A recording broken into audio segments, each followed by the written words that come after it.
tosios tarptautinės Sakharovo konferencijos. Ir pirmasis pranešėjas yra profesorius Andrėjas Merkel. Halle Sala Berlyne baigė medicininę išsilavinimą.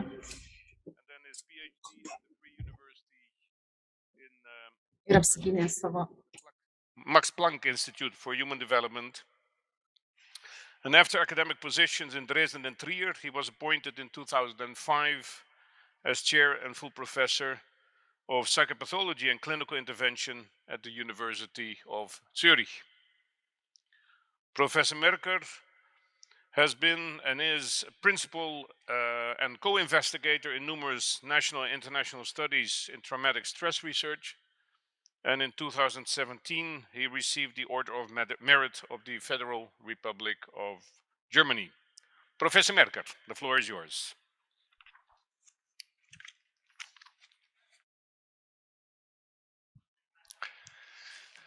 Good morning.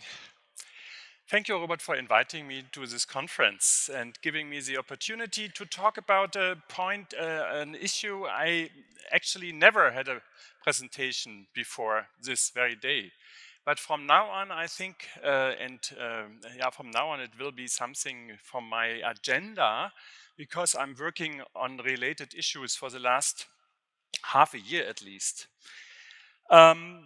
And you find here, in addition to the title on your program, approaches from psychology and psychotraumatology.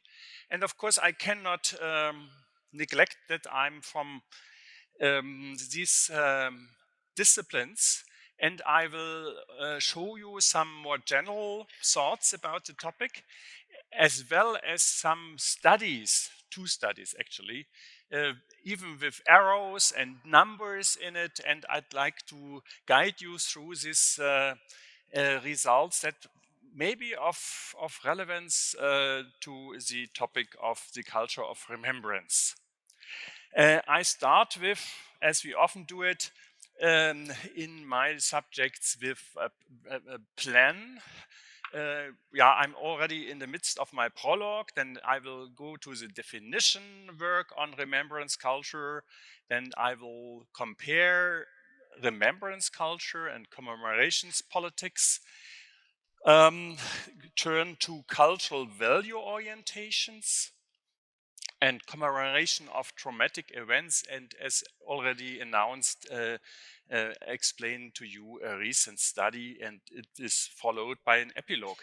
You will find here a picture of Romas Kalanta's place where he self-immolated, and this is actually a reference that much of what I'm going to tell you relates to something like you talked about yesterday, and these kinds of commemoration politics that we are all in this conference, and the Andrei Sakharov Center in particular.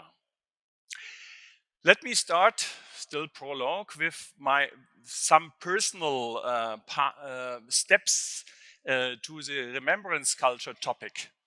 I often realize, let's say in the last 40 years, that I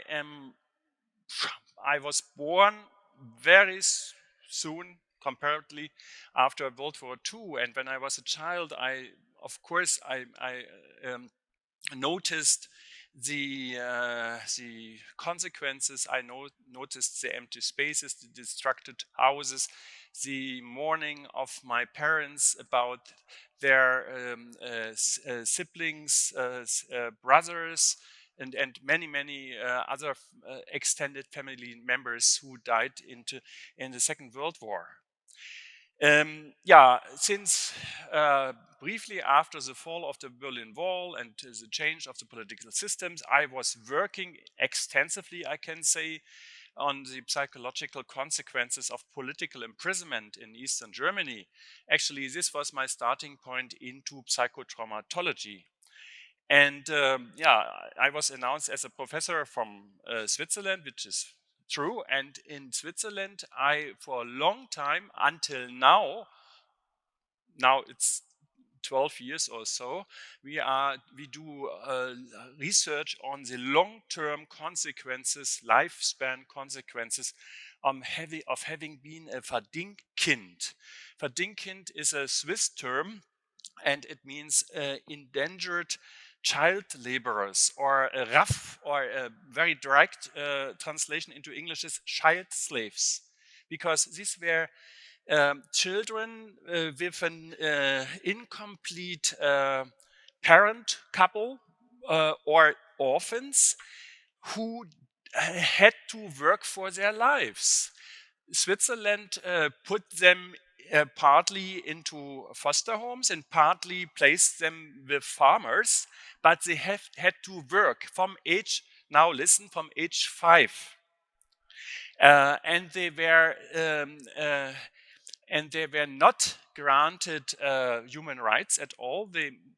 Most of them had to sleep and live in the barns, not in the farmer's house. And there was a very discriminative system of changing the placements every second or third year for prohibiting or for inhibiting personal relationships between the farmers and the children. And the apology of the Swiss government for this wrongdoing only happened in around 8 years ago. And my group and my research group is kind of proud of having been participated in roundtable discussions with the former Verdingkinder and the government to strengthen their position in Switzerland. By the way, it's still disputed because at least the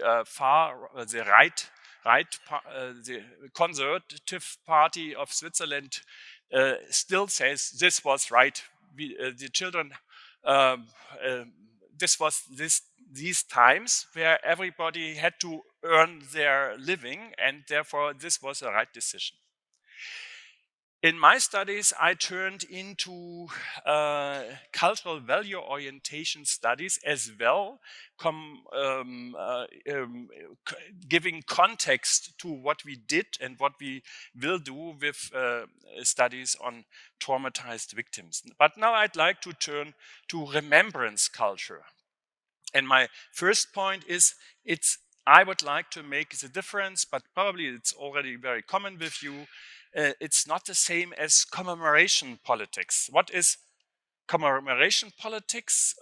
Briefly, it's kind of the official way of remembering, officially created, officially encouraged by states and political parties and others. And remembrance culture is probably more what is going on a roughly expressed from a bottom-up approach.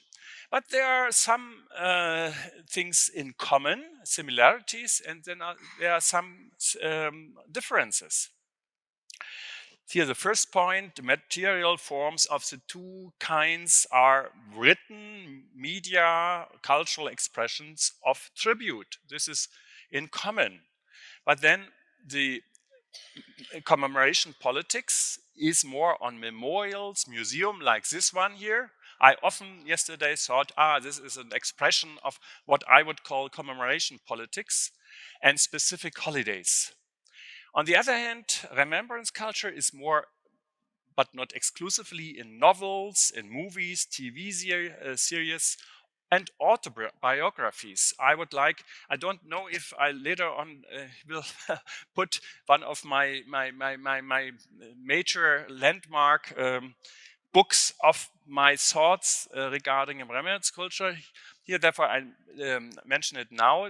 The Diaries of Anne Frank became one of these remembrance culture international highlight, and I learned by reading historical books that actually this changed the image of the Holocaust survivors in the United States. Before the diaries were printed in English in the US, there was no knowledge, or there was kind of denial and silence about the Holocaust issue in the United States. So, narratives, some other differences. Commemoration politics regard victims as heroes. And sometimes this is helpful. Why not commemoration politics? I don't want to put commemoration politics on the negative side. Sometimes we need heroes and defenders as victors. Yes, now right away we see this is an important commemoration politics. Remembrance culture goes more with the victims as long-term afflicted, and that if something happens as a trauma, historical traumas, it's an extreme violation of justice, and one has a need to restore it. And I think this is one of the points here for the Andrei Sakharov Center.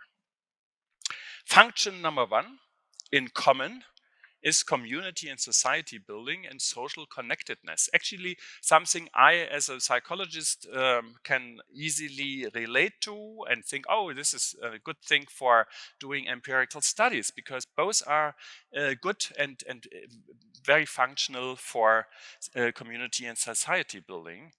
Other functions, commemoration politics, putting continuity in the foreground. Actually, I could talk about this for a long time, but sorry, I don't have too much time.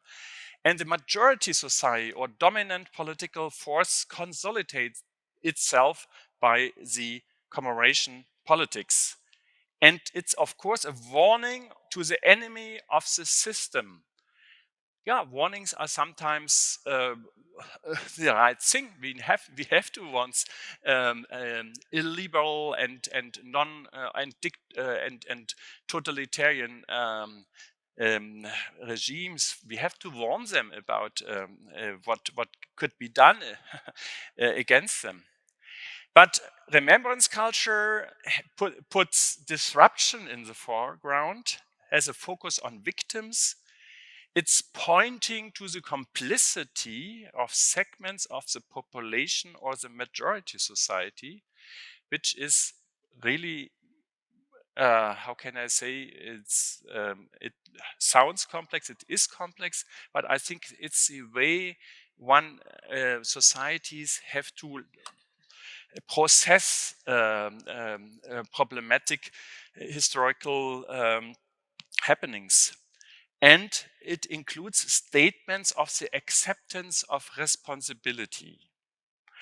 This latest point is probably a very German one, and the Germans are, let's say, for a long time known for this, including into their remembrance politics the acceptance of responsibility.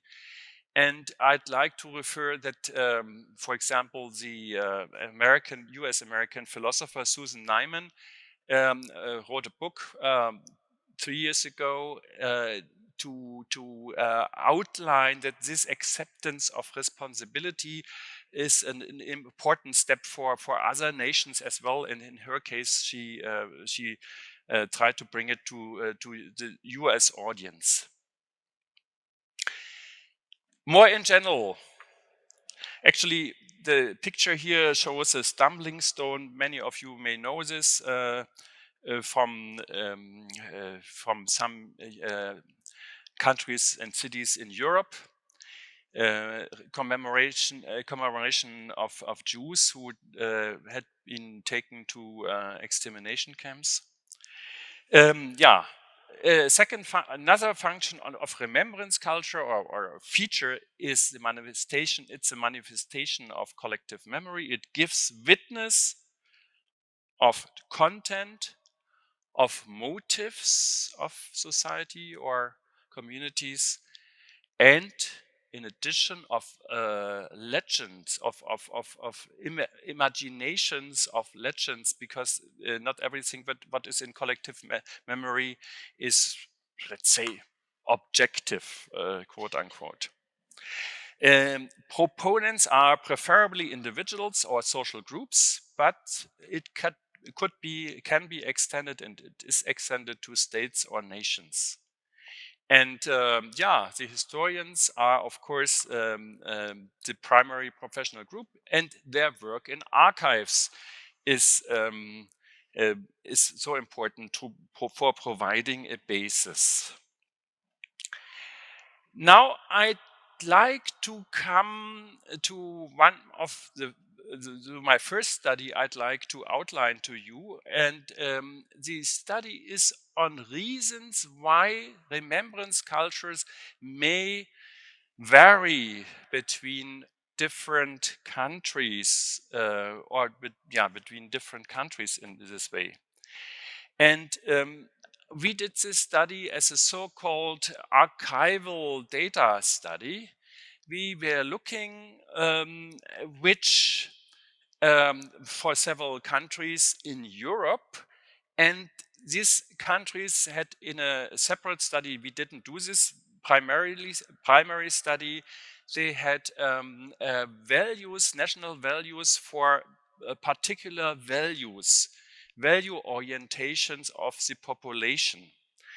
And the system in use for this kind of social value orientation, cultural value orientations, is often by the Israeli sociologist Sholom Schwartz. And he developed a very elaborated and empirically very useful system of value orientations. And there is a possibility to group it into 4 large groups. One is conservation values. Security is one of these conservation values. Then other grouping is self-transcendence. Benevolence is one, and universalism are values in this group. Openness to change, stimulation, and self-enhancement, where, for example, achievement is one of the particular values. And then we had, with this archival data, the hypothesis that the number of war deaths per European country is associated with different value patterns. In other words, we were thinking if the Second World War, or in the case of the ex-Yugoslavian countries, we counted in these numbers as well for some reasons, the number of these war deaths predicts value patterns. Let's see what we found. We found a range of national war deaths with a minimum in Bulgaria. Actually, this was only for 12 European countries where we had all the data, in particular this value data. Minimum Bulgaria, intermediate the Netherlands, and then Croatia in this selection of countries highest. And you find the rates of the national population, 1% in Croatia is the highest of this selection. And now, as a PTSD, post-traumatic stress disorder researcher, we found an astonishingly, surprisingly high correlation with national PTSD rates in 2003, meaning this was 58 years after Second World War. Is still unbelievably high, and we were, let's say, shocked, and we controlled it for many different things. I cannot report about it, but we added on different variables and looked for if this explains some of this correlation, but it stood up with this very high correlation. And now comes selected outcomes, because the outcomes are much more complex and complicated. This is a selection. We found higher security values related to higher war deaths and higher PTSD rates, higher stimulation values, lower universalism values, and lower self-direction values. And I don't know if at this point you already have your own conclusions about it. I will guide you through a little bit in my next slide. But I think this is something really, really talking. If a society has high security values, it means it's kind of a very restricted and unflexible and prone to police and internal security politicians, and I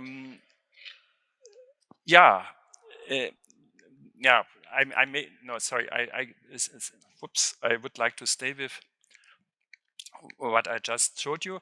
And for example, we did not include it because it was not in the data set. For me, Poland is an example where the numbers of the war deaths are very high, not included here because of no value data, but I assume that they have a high security values in their society. And this may be an explanation of some of the political issues we see with Poland, very much oriented towards security politics and some conservatism in society.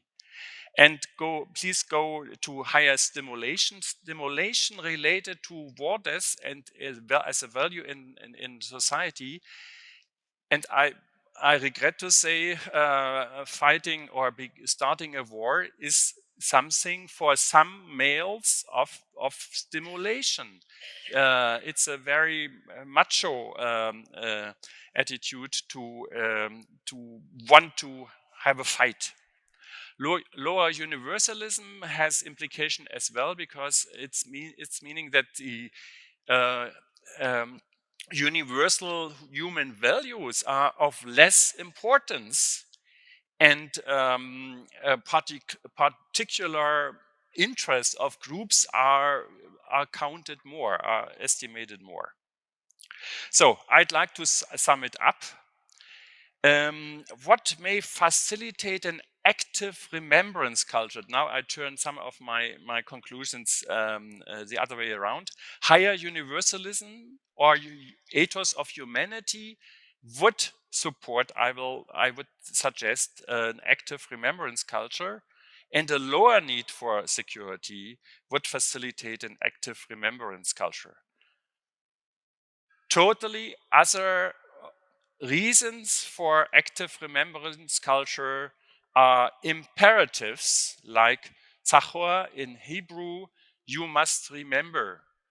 And I was very impressed reading books on this Zachor as an imperative to Jewish people to be together with history, to learn from history, to suffer with the things that happened in history.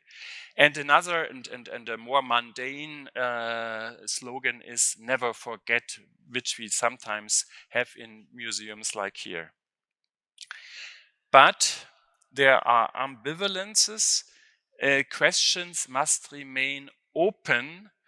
Open question must remain open. I come to lessons for the contents of remembrance culture, and I drew these lessons together from several sources, and I once wrote myself about it, and then Susan Leimann I already cited, and Aleida Assmann is a famous German memory culture expert. And historical reappraisals have to address the shares of responsibility, including one's own, not to end up with simplistic or oversimplistic conclusions. And it has to contain contradictions, and I'll get to it on my next slide. The primary perspective should be of the affected persons, which is so important in remembrance culture. And it's imperative not grouping affected victim group communities together in an insensitive way. We had this in Germany in the discussion of Nazi victims together with Stalinist victims. This does not work. It works for some small problems, but it does not work in general. Yeah, two more slides on multi-perspectivity of remembrance culture. Actually, I didn't find in the internet what I wanted to show it to you, namely contextualized old memorials, where, let's say, a plate or another artistic intervention says the guy you are honoring here did something wrong. For example, to the left in Vienna, the city major Lueger, who was so anti-Jewish that is not to believe, but still a square monument in Vienna. And to the right, somebody from southern US, a general who was very pro slave system, and there is a projection of a female slave on his monument. I could give, but in a matter of time I can't do it. But please imagine yourself, there are many things that have to handle this multi-perspectivity. For example, the Spanish Civil War with let's say, murderers in between the defenders of the Republicanian side, of the Republic's side. And then I already mentioned the German debate on comparing or non-comparing the Holocaust versus Gulag victims. And I don't know if you know it from somewhere, there is a doctrine, Faulenbach doctrine, that says no trivialization of the losses of any victim group. No trivialization, not to think, oh, this is not so important, and not relativizing the losses of any other victim group. And this non-trivialization, non-relativizing may help for the multi-perspectivity. And I would end up here for this slide to say this is only possible, this multi-perspectivity, on a ground of anti-totalitarian consensus. You can't have this multi-perspectivity with a part being not on this consensus. Actually, my time is running out, and I'll probably go very fast about these things here. There are dangers of remembrance cultures, much discussed, for example, in Germany and Switzerland. The ritualized, automatized remembrance devoid of content. Or screen memories, actually a term by Sigmund Freud, but screen memories are often to find in remembrance culture, and they are telling something, but there are certain taboos of what should be remembered. And there are actually, even if this is very rarely the case, there are fake victims. And I don't know if here in Lithuania or the countries you come from, you know the case of Benjamin Wilkomirski, who became famous for, let's say, 2 years as somebody who wrote his autobiography and drew paintings. As a, he said he was a Jewish boy in an extermination camp, and it came out he was a Swiss boy, and he was not a Jewish boy. He never was in in Polish extermination, or in German extermination camps. I don't Birkenau, I guess. But yeah, and there was of course a big tumult because he was even in Israel he was acknowledged for his memoirs, and he traveled a lot through the world, and of course the outrage was enormous. It came out he was a Swiss boy, and he was an orphan. His step-parents treated him extremely badly, and he had to they're put in the dark rooms in the basement at age 3 and 4, and his fantasies evolved him as a Jewish child victim. Yeah, I'd like to conclude with another study from a team I don't know, by the way. I found it in the literature and I found it so important. And it's on the Nanjing massacre, where in 6 weeks in 1937, 100 people were massacred by the then Republican guards over there in China. And these colleagues from China analyzed social media exchange. 1.7 million of these social media exchange on Nanjing massacre, and they wanted to look what created intensity in this exchange in social media. And they concentrated on 3 factors: geographic proximity, which makes sense, as closer to Nanjing, more intensity, preference for same feelings, and social capital gain. Social capital gain is a term for networking, or broader for networking. Social capital means you have a lot of people around you, you have a good network. And let's see what the empirical data say. They say geographical proximity is most important for remembrance culture. Then the same feelings, yes.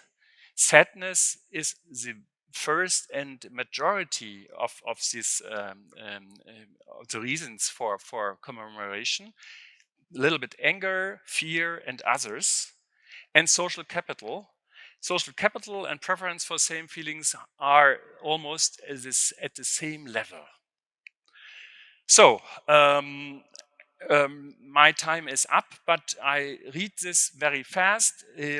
Timothy Garton Ash, you may know him, said, and I think it's very important, as it's often claimed today, a clear relationship between the fact that the country deals with its own difficult past in this way or that way, and the consolidation of liberal democratic conditions.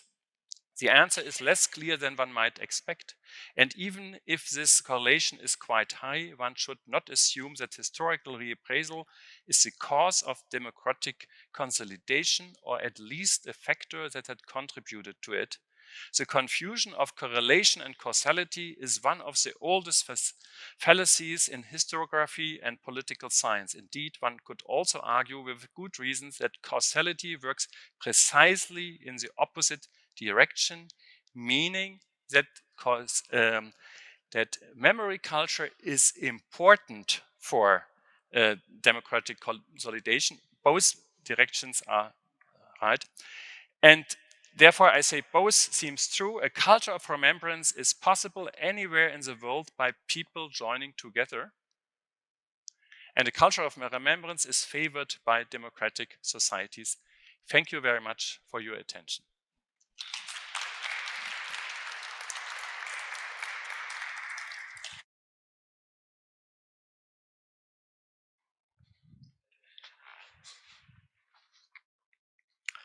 Thank you very much, Professor Merke. I would like to give the floor to Zahir Azmal. She is an urbanist, an entrepreneur, and director of The City, which is a research, publishing, and placemaking agency which she founded in 2010. Zahira's work addresses inequality in South Africa, Her approach is holistic, inclusive, and transnational. Zahira, pleasure to have you here.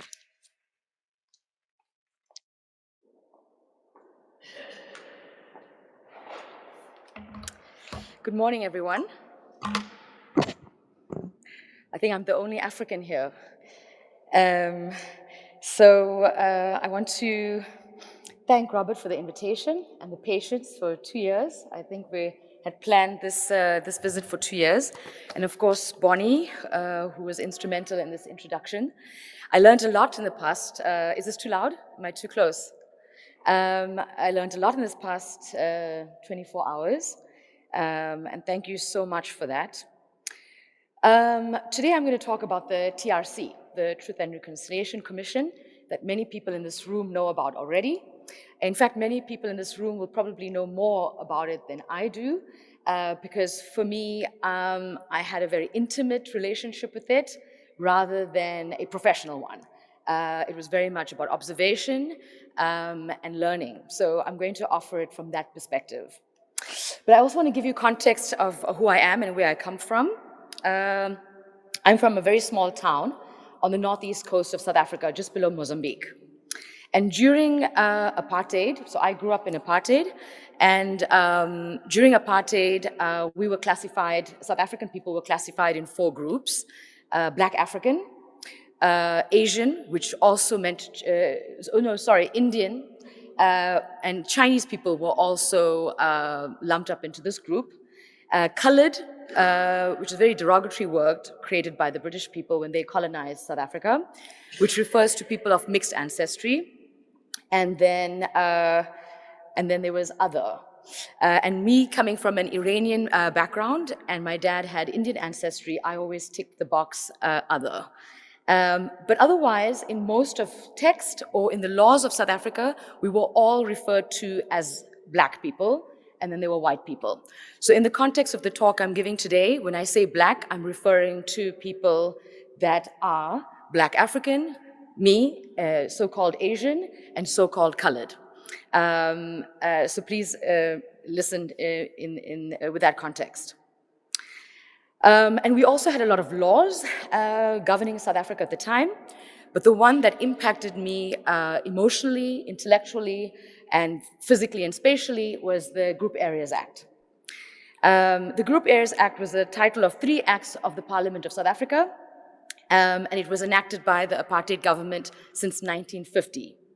But predating the Group Areas Act was the Land Act of 1913, which the British had imposed on South Africa, which practically meant that Black people, which were the majority of the people of the indigenous people of South Africa, had to occupy, not own, 13% of the land.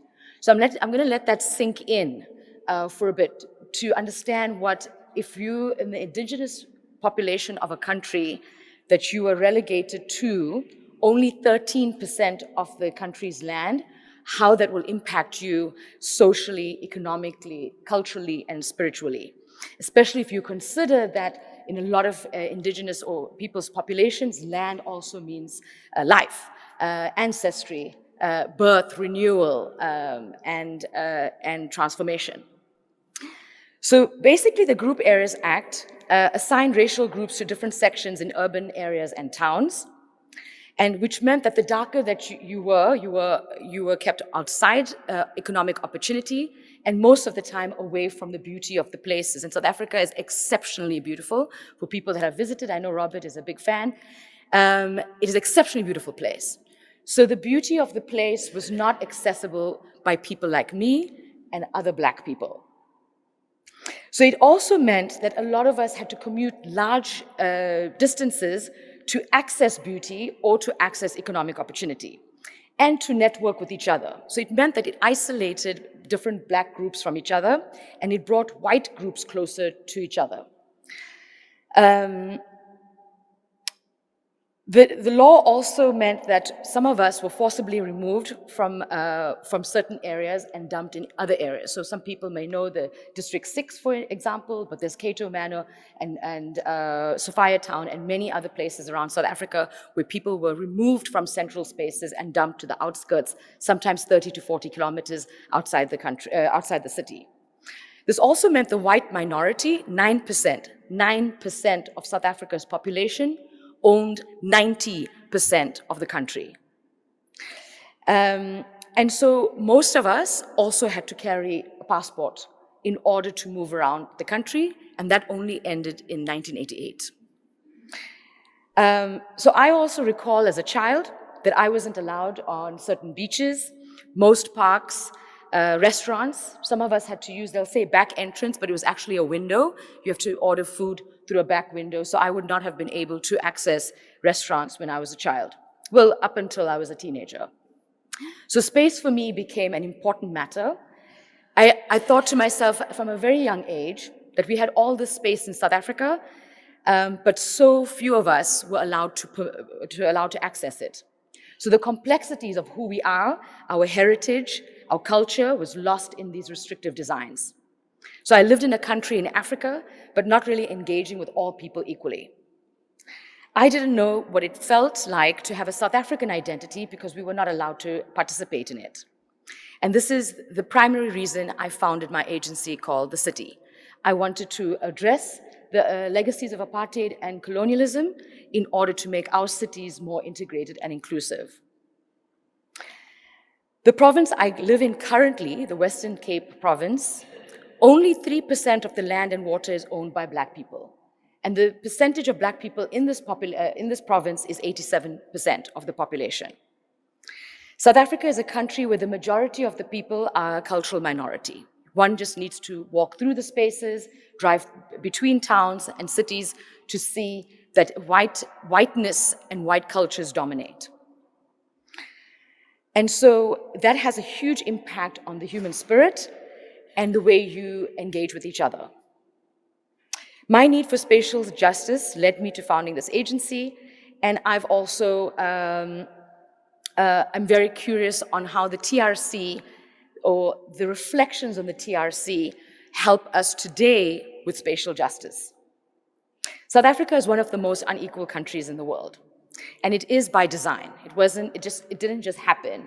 It was absolutely by design through colonialism and apartheid.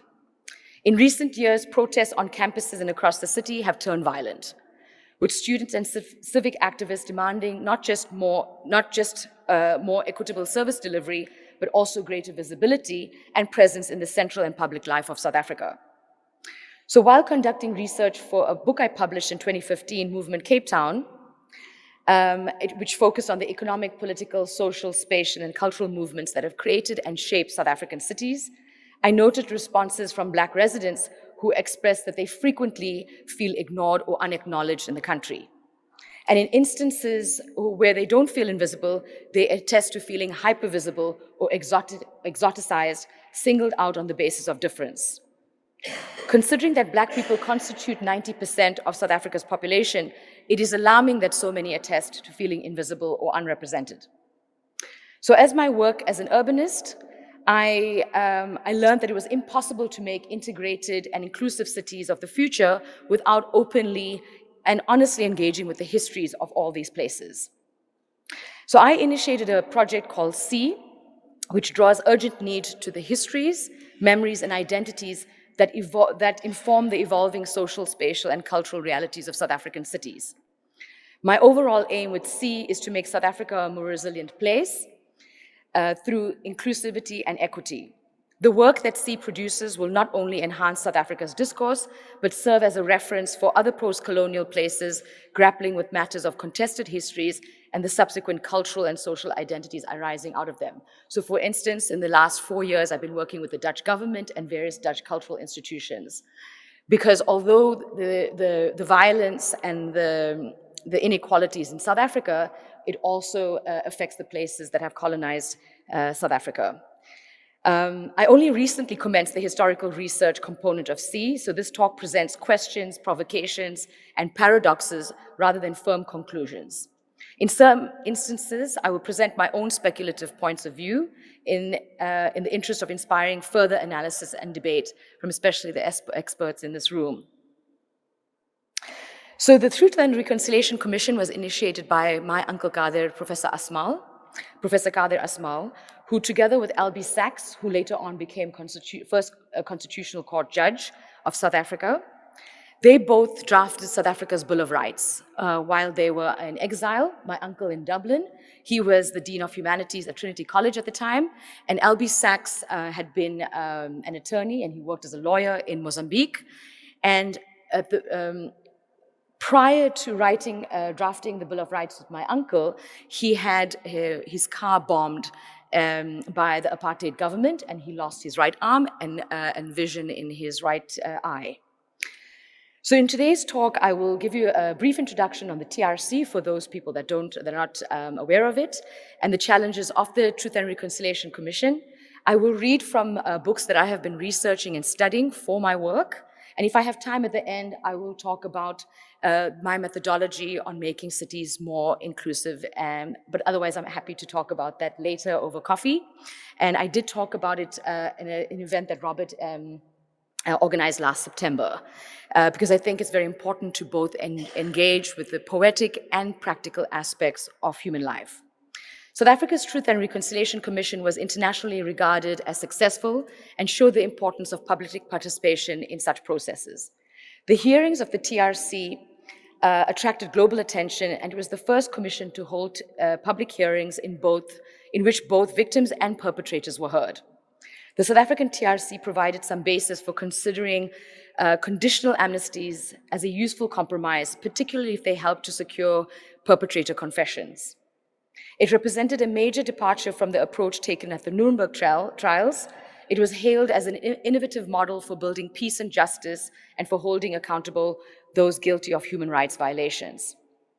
The TRC was confronted by a number of challenges. It was not accepted by all parties to the conflict. The top echelons of military did not cooperate with the commission. It was mainly the foot soldiers in the security forces and those who were already imprisoned or were facing charges who applied for amnesty. Senior politicians also in the former government and senior leaders in the security forces did not apply. And that also meant the former president of South Africa.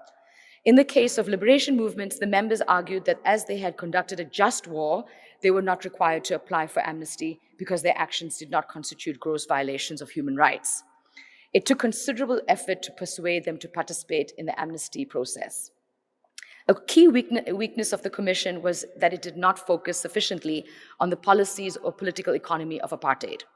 The failure to examine the effect and impact of apartheid's policies resulted in the need for perpetrators or the trigger pullers to bear the collective shame of the nation and let those who benefited from apartheid to escape responsibility. The legacy of the commission was also compromised as the post-Mandela government was slow to implement the TRC's recommendations, including the reparations program, and a big part for me is the spatial justice that I mentioned. By the end of the first decade of the 21st century, few of the commission's recommendations had been implemented, and there had been few prosecutions of individuals who failed to apply for amnesty and who were refused amnesty by the TRC. The failure to prosecute disillusioned many victims and encouraged the view that the government had strengthened impunity and the beneficiaries of apartheid has escaped accountability for their actions. The TRC's likely biggest failure is its lack of involvement in addressing social, spatial, and ultimately economic transformation. The commission members were given the power to grant amnesty, but not the power to implement reparations. My analysis on the TRC for my C project focuses on visibility, acknowledgement, memory, and the opportunity it may present for spatial justice. The first book I would like to read from is by Phumla Gobodo-Madikizela. She had worked with Desmond Tutu on the TRC in South Africa, and she had written a book called Human Being Died That Night. It was published in 2003, and it is about her engagement with Eugene de Kock, also known as Prime Evil. Eugene de Kock was the former head of covert operations and death squad unit of the South African police, which operated from a farm called Vlakplaas outside Pretoria. The unit hunted down and killed anti-apartheid activists. And de Kock was arrested in May 1994, and in the 1996 was tried, convicted, and sentenced to 212 years in prison, but he was released 20 years later. According to L.B. Sachs, de Kock was an embodiment of hundreds of years of conquest, the hitherto sacrosanct aggressor acting in the name of a higher power. And now he was disgraced and defeated. He evoked memories of a naked power, of a frontier violence that was cheered on and rewarded as part of what's called a civilizing mission. I will read from various aspects of the book. Eugene de Kock says, I was eventually more afraid of my own people than I was of the ANC or the PAC. Because I knew them, I knew what they could do. I knew what I had done, it could happen to me. Tacitly or openly, most white people supported the regime of terror as something grim but good. After all, the police were only killing communists to protect the state. It would be hard to believe that it was only when these crimes came to public light that white people suddenly realized that what had happened under apartheid was terrible. De Kock and many of the apartheid government's operatives have said repeatedly that what kept them going, what sustained their zeal and conviction in the rightness of crushing the heads of thousands of black activists with the tacit but powerful support that they felt they were receiving from the beneficiaries of apartheid privilege. The polite churchgoers, the cultured suburbanites, and the voters. It is at their feet that the responsibility for apartheid ultimately can be laid. White society had a good life, de Kock said, sneering as if there was something repulsive about the idea. They were quite happy with what they got, and now they are not so happy with who made it. I mean, how many whites really voted against the apartheid government? Whites say they didn't know, but they did know. They did want, as long as they were now safe, and they had their nice houses, and their second cars, and their third cars, and their swimming pools, and kids at good government schools and universities, they had no problem with cross-border raids and other counterinsurgency operations of the security. Cross-border raids were all so well publicized. Why did they never question this? De Kock was clearly angry that he had been a scapegoat, that while he had sought after a master counterinsurgency strategist and treated like a hero under apartheid, he had become the most despised white person in post-apartheid South Africa.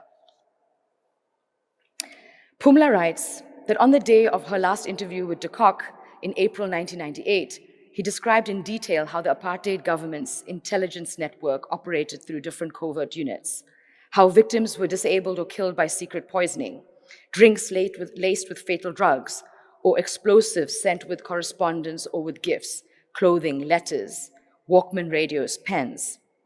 Later that morning, as I was standing in a queue at the Home Affairs Department to collect my new passport, a young white man at the end of the line approached me and asked to borrow my pen.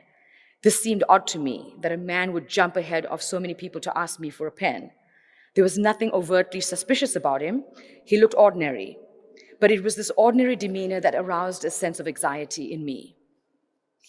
About forgiveness, Pumla writes, although forgiveness is often regarded as an expression of weakness, the decision to forgive can paradoxically elevate a victim to a position of strength as the one who holds the key to the perpetrator's wish. For just at the moment when the perpetrator begins to show remorse, to seek some way to ask forgiveness, the victim becomes the gatekeeper to what the outcast desires, readmission into human community. And the victim retains that privileged status as long as he or she stays the moral course, refusing to sink in the level of evil that was done to her or to him. In that sense, then, forgiveness is a kind of revenge, but revenge enacted at a rarefied level.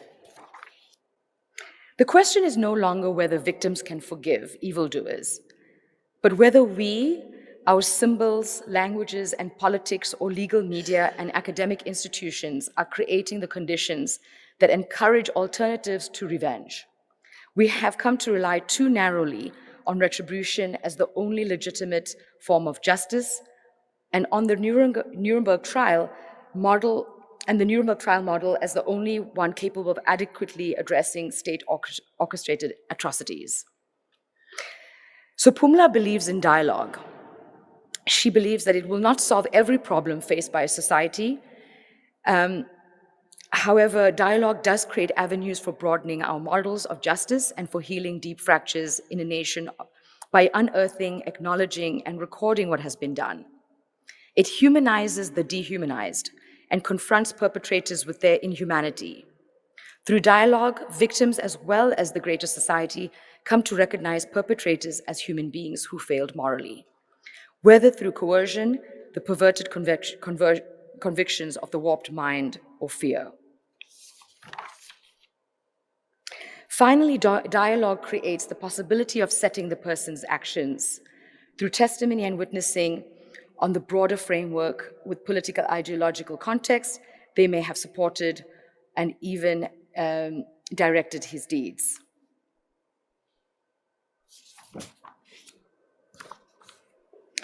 The second book I would like to read from is a book I published in 2015 and is in conversation with L.B. Sachs, who wrote South Africa's Bill of Rights with my uncle, and Pumla Gobodo-Madikizela, the author of this book. And I posed a question to them. There is no doubt that apartheid had a devastating effect on the lives of millions of people in South Africa, socially, economically, and spatially. I have learned that the devastation has left no person unaffected, victim, perpetrator, or the privileged. We're all affected by crimes against humanity and other hurtful acts. I've wondered if transformation could take different forms. There are small hurts, there are devastating hurts, there are hurts that affect individuals, others that hurt families or neighborhoods, and others seem to harm nations for decades.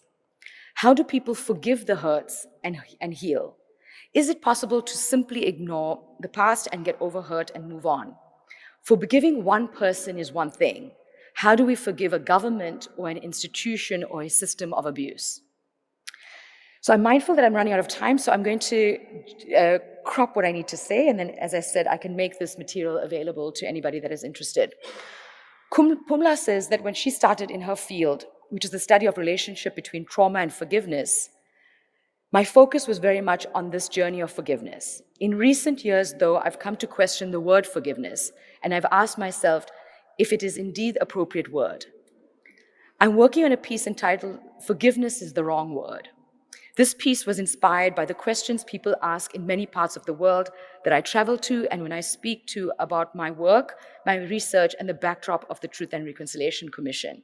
And more recently, my experiences in Rwanda and in Germany, reflecting on the dialogue between survivors of or children of survivors of the Holocaust and children of Nazi perpetrators.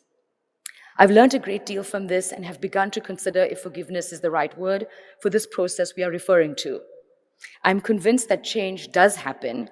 People do move from a position of hatred, resentment, anger, the perception of the other, where is the perception of the perpetrator or the perpetrators themselves reflecting on who the victim was. Something does change.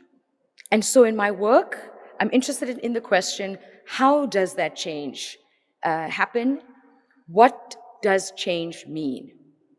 What do you understand by the subtle shifts?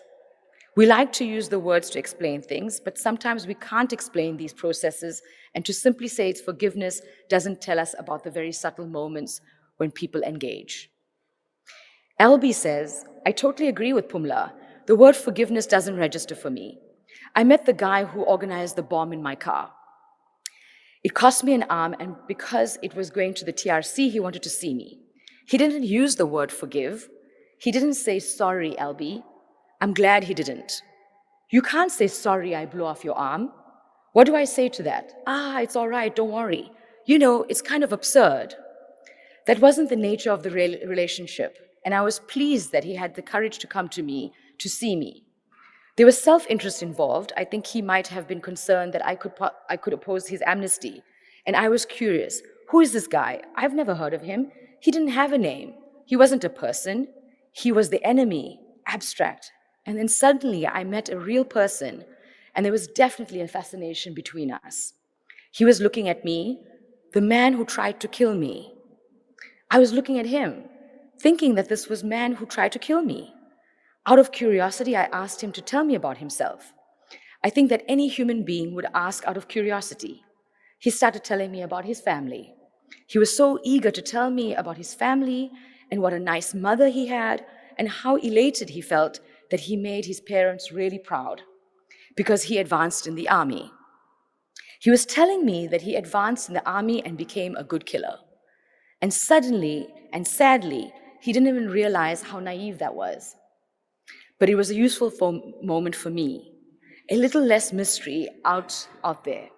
Now he's a human being, a person. After chatting for a while, I said, Henry, I can't shake your hand. That was his name, Henry. Go to the TRC, I have to get on with my work. Maybe we'll meet again one day. I forgot about him, and about 9 months later at a party, I heard someone say, LB. I turned around and found myself face to face with Henry. He was beaming, and he told me that he went to the TRC, and he spoke to Bobby and Sue and Farooq. He was on first name basis with people I was in exile with. People who could have also been hit by the bomb and could have died. He went on to tell me that he told them everything I had said. I reached out and shook his hand. This was intuitive. It wasn't thought through. He walked away beaming, elated, and I almost fainted. It was a shock for me. I heard afterwards that he left the party and that he went home and he cried for 2 weeks. I don't know if it's true, but I'm holding on to it. I like the idea that he cried for 2 weeks, and then the way I tell the story is he's not my friend. I won't phone him and say, Henry, let's go to a movie together. But if I'm sitting in a bus, which I occasionally do, and he comes to sit next to me, I'll say, oh, how are you getting on? I'll do so only because we're living in the same country. For me, that's fantastic. Because that goes well beyond that purely personal thing between him and me. We're trying to create a country where we're not trying to kill each other, where we have real laws that are meaningful to people, and where these historic hatreds are being dealt with, and we get on with our lives. I find this empowering. The last book I'll read from is by Johnny Steinberg, and it's called A Man of Good Hope. Johnny plays on the word, good hope, because the Portuguese, when looking for Asia, on their quest for the spice route, called the Cape Cabo de Buena Esperanza, the Cape of Good Hope. And so Johnny uses that and refers to a Somalian man named Asad Abdullah, who made a journey from Somalia to Johannesburg and ultimately to Cape Town. And Asad found himself in Blikkiesdorp, which is also in English, Tin Can Town. It was built by the city of Cape Town in 2007, and it consists of 1,600 identical one-room structures. And it was literally made by the city of Cape Town to dump Black and brown people there. The city has no solutions for homelessness and for addressing the legacies of apartheid. And so Blikkiesdorp, or Tin Town, was made and Black people were dumped there. And in early 2010, the city and the United Nations High Commissioner for Refugees decided in their collective wisdom to place 34 Somali and Congolese families in Blikkiesdorp. All had to flee their homes in May 2008 when South African mobs came at their heels. Each had spent the better part of the previous 2 years in makeshift refugee camps, too afraid to enter Cape Town again. Blikkiesdorp was the site of their reintegration. They could have lived rent-free in one-room shacks surrounded by the city's outcasts, people who could only possibly hate them. 2 months before Johnny met Asad, a rumor spread through Blikkiesdorp. It was the day before the end of the Soccer World Cup. That was held triumphantly on South African soil. Blikkiesdorp, the rumor went, would celebrate by killing foreigners. And when we refer to the foreigners, it's actually only meant for Black African people that have moved to South Africa, not referring to other international visitors to South Africa. In Johnny's book, Asad says that most of our customers are unemployed or on welfare. They are the laughingstock of South Africa. But when they come to our shops, they are kings. They come with 2 rand. There are only a few things they can buy with that: a single cigarette, 1 or 2 chewing gum sticks, and sweets. The customer can come in with his coins and say, "Give me a cigarette." I get one. He says, "No, I've changed my mind. I want chewing gum." I say, "Yes, brah," and I get it. By the time I'm back to the counter, he has changed his mind again. "No, makwere kwere, I want sweets." Makwere kwere is a Xhosa word for cockroaches. And this man was referring to Assad as a cockroach. And this is a typical name for a word used to by Black South Africans, referring to other African nationals. A South African shopkeeper will not tolerate that. He will say, "You're wasting my time, fuck off." A Somali cannot afford to say that. He can only say, "Yes, Sisi, yes, brah." The laughingstock of South Africa come to us because our shops are the one place in their own country where they can say, "I want this," and someone will respond. The time's up, Robert. So I'll conclude there. But Johnny writes beautifully on contextualizing this excerpt that I just read, on the disgrace that is now South African society, on how we treat other African nationals. Because many African people will tell us that during apartheid, you sought refuge with us, and however, we are coming to South Africa, and we are makwere kwere. So there's something that I'm searching for in the TRC, for us to resolve these matters, to come in unity as African people, because it really truly is a disgrace. I'm very happy to make this work available through Robert, if anyone is interested. Thank you very much for your time.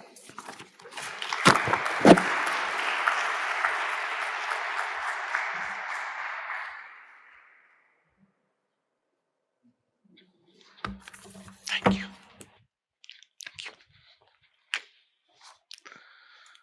Thank you very much, Zahira.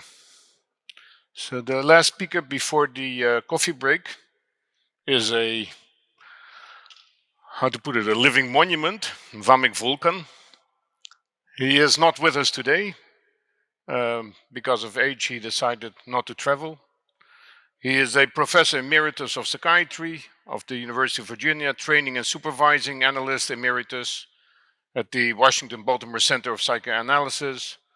He is a past president of the Virginia Psychoanalytic Society, of the Turkish American Neuropsychiatric Society, of the International Society of Political Psychology, and the American College of Psychoanalysis. Vamik is, for the field of traumatology, really like the father. So Vamik will be on screen. Thank you very much. Thank you for inviting me to speak at the 12th Sakharov conference. I really appreciated this. And this conference is taking place during the invasion of Ukraine. So it makes it an important conference because this conference brings together people from different backgrounds, from different places. And it is useful for me personally, and I think it is useful for listeners to have people speak with different backgrounds and from different places. My topic today is about the ways of forgetting as well as remembering shared shared past traumas. I really want to talk about how shared past traumas may become tools for some leaders to manipulate societies.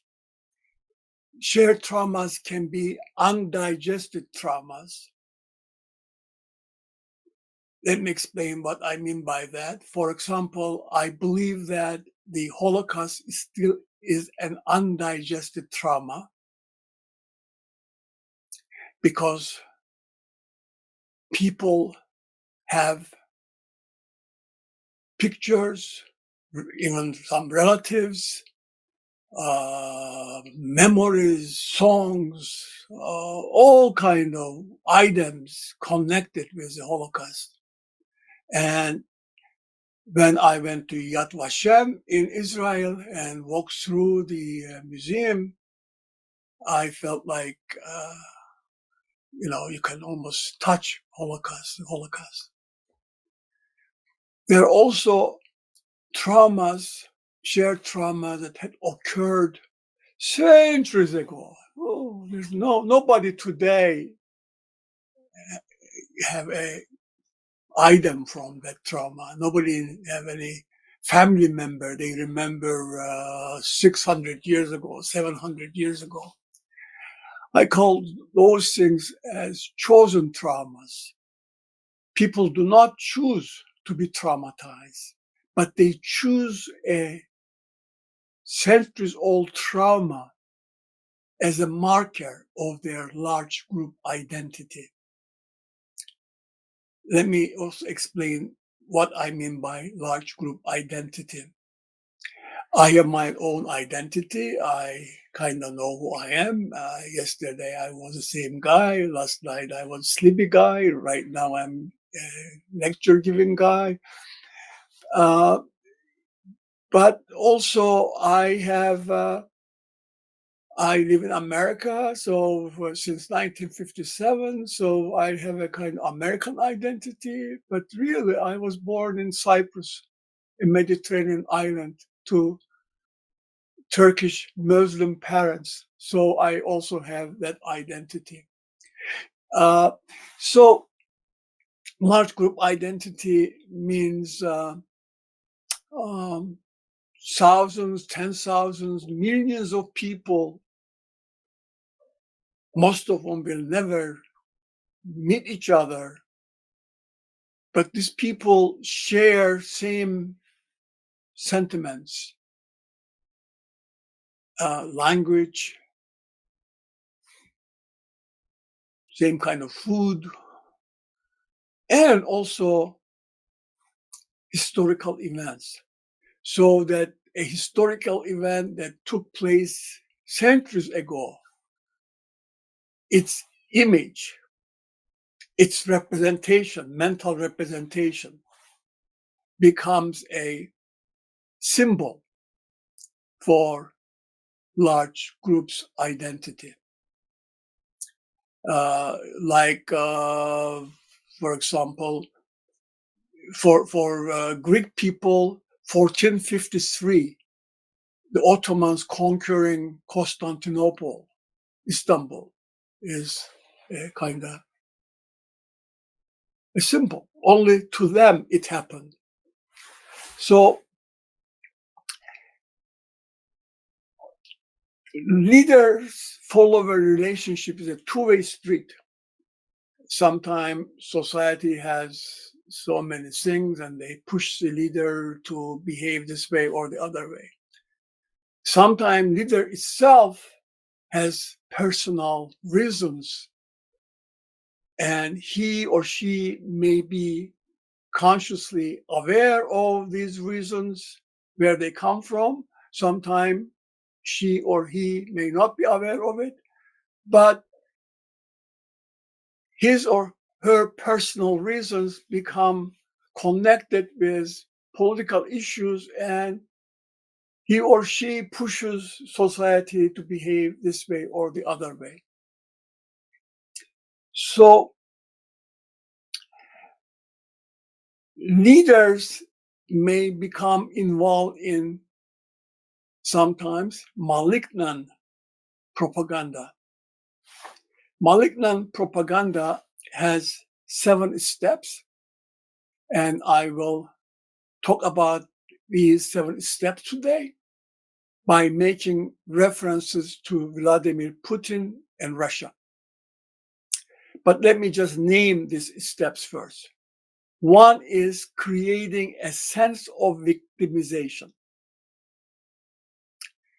Second is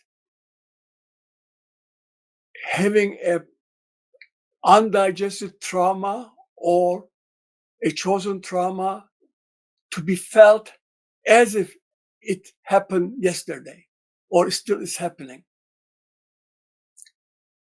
Third step is inducing a feeling in society that the leader is an omnipotent savior.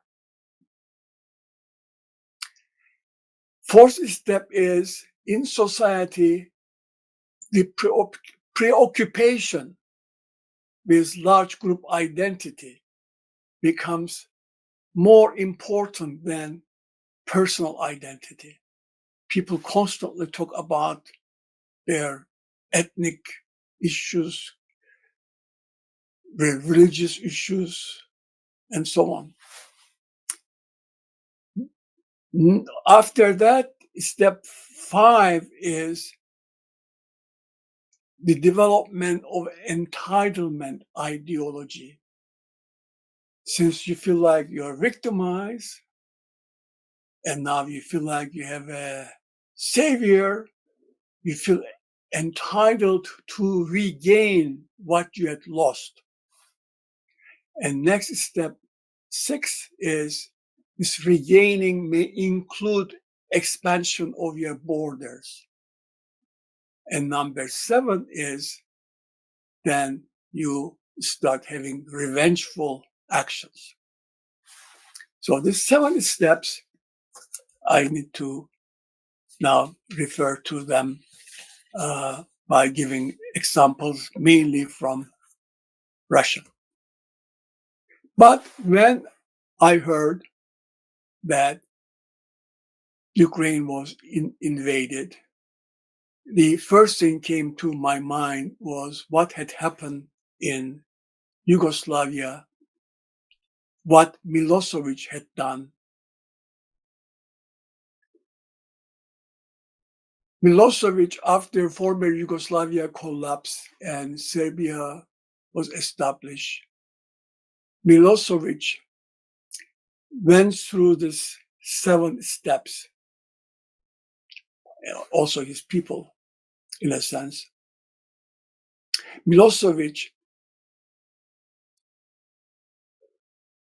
made the propaganda in that Battle of Kosovo, which had taken place in 1389,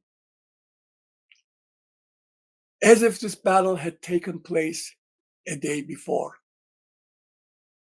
I don't want to spend too much time. I studied what happened in Serbia at that time in depth. I wrote a lot of it, but just briefly, during this battle in 1389, both the Serbian leader, Prince Lazar, and the Ottoman leader died. Serbian leader, later on, his body was taken to the north of country. And what they did, they dug out the body after 600 years, whatever was left, maybe a few bones and so on. And for 1 year, this body, Prince Lazar's body, went to village, was buried, reincarnated, and people felt like Battle of Kosovo had taken place yesterday. There was a monument was built in Kosovo, his body went there, etc., etc. And I met many people who knew Milosevic, especially the German ambassador to Serbia at that time, who would meet with Milosevic 3 times a week or so on, and other people. and learned that Milosevic's background, personal background, had a lot to do with dealing with inability to mourn his father, first his uncle committed suicide, then his father committed suicide, then his mother committed suicide. Oh my God, dead people. And all kind of feeling if you have such a background. And I wrote in details how his personal issues played a role in what happened during his time. Of course, he was found guilty and he died in a prison later on. So with this in mind, I wanted to know what was in Putin's background and what was that he was, what kind of victimization he and people around him were creating or supporting in society. And I worked with Jana Jakashvili, who is also going to appear in this conference. Jana Jakashvili in Republic of Georgia. I don't know Russian. She knows more Russian and so on. And we collected data about Putin's background, especially what he says about himself and so on. Briefly, also, he has a very traumatic background, but connected to the blockade of Leningrad, St. Petersburg. Some people say 600,000, some people say 1.5 million people died from starvation during that time. His family had a child who had died in infancy. Then they had another child who was taken away from them in order to kind of protect the child, but died, and they did not know where he was buried. And during Putin's presidency, an organization searched the body. And in one interview, Putin said that this organization, he did not know the people in this organization. It's not clear whether he ordered to find the body of his lost brother or not.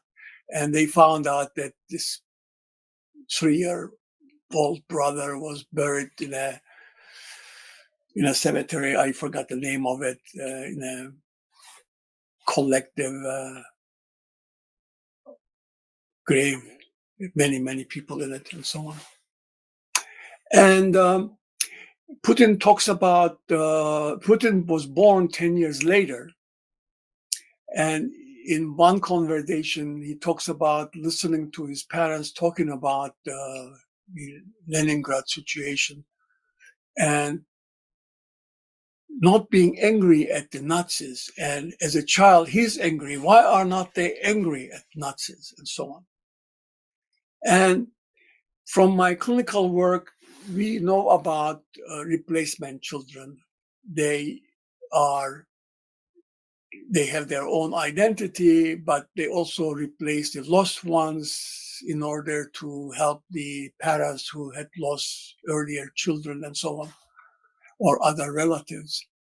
To be a replacement child does not mean that you're going to do something very bad. For example, myself, I am a replacement child. I'm not going to get in detail of it, but I'm a very, very clear example of replacement child. And I have not killed anybody yet.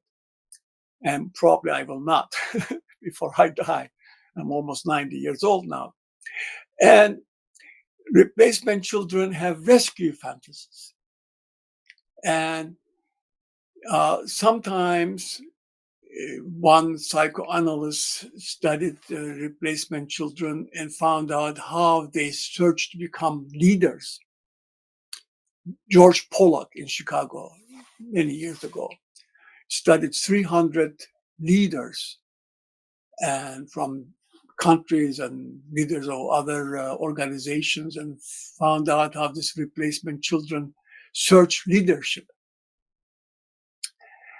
And during Putin's period, with Jana's help, we learn a great deal of what has happened in Russia.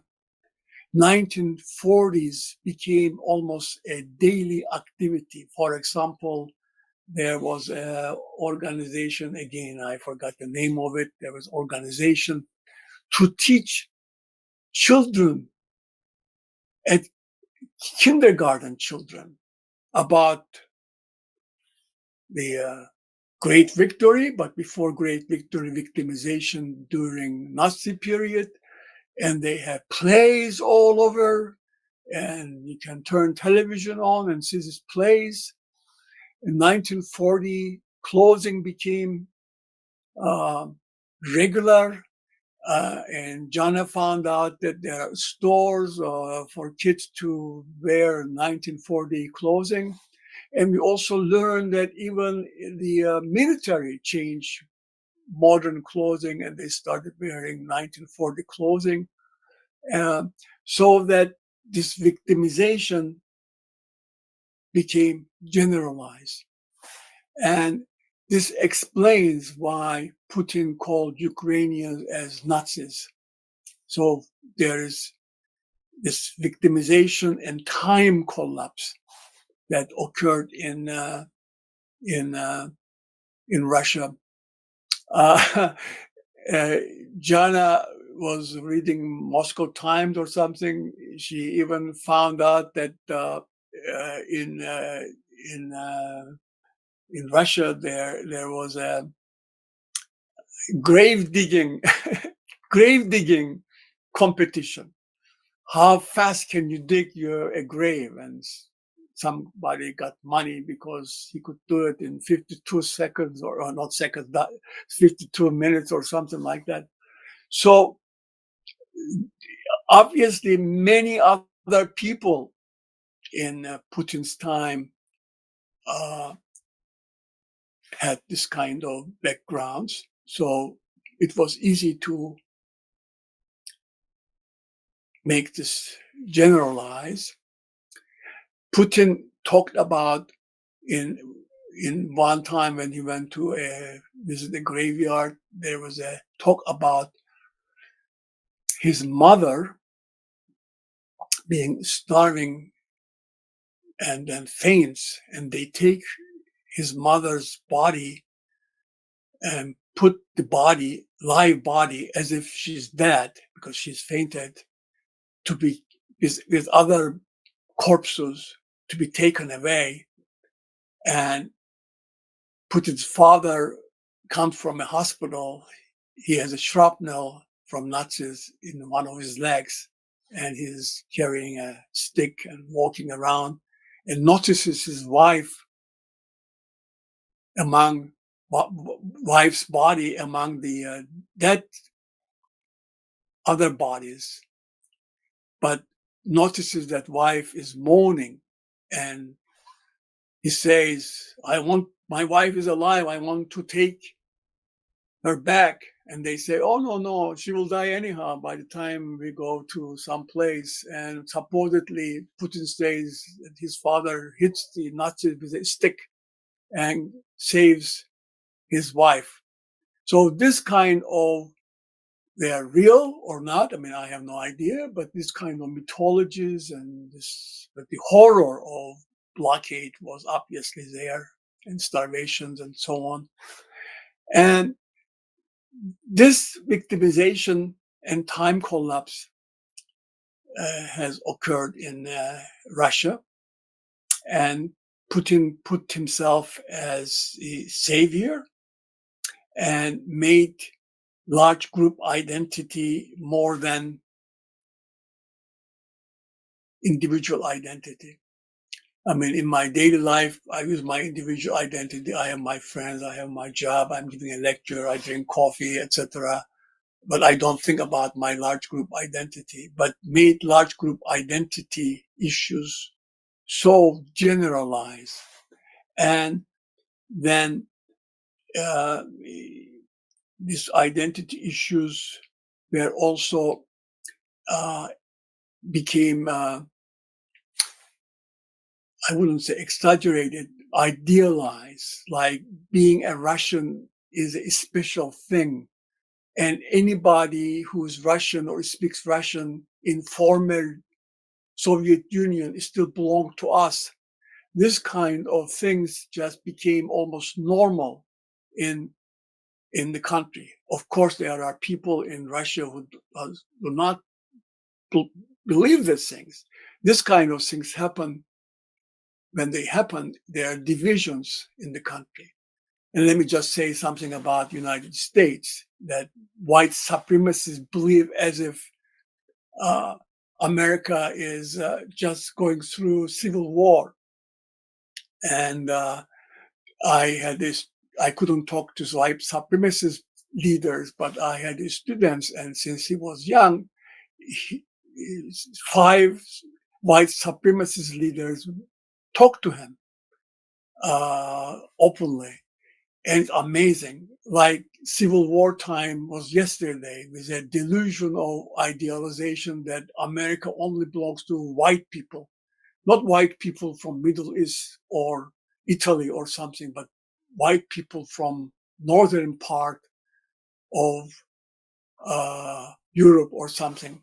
So this kind of stuff, the psychological stuff, takes place. And then entitlement ideologies gets generalized. That I am entitled to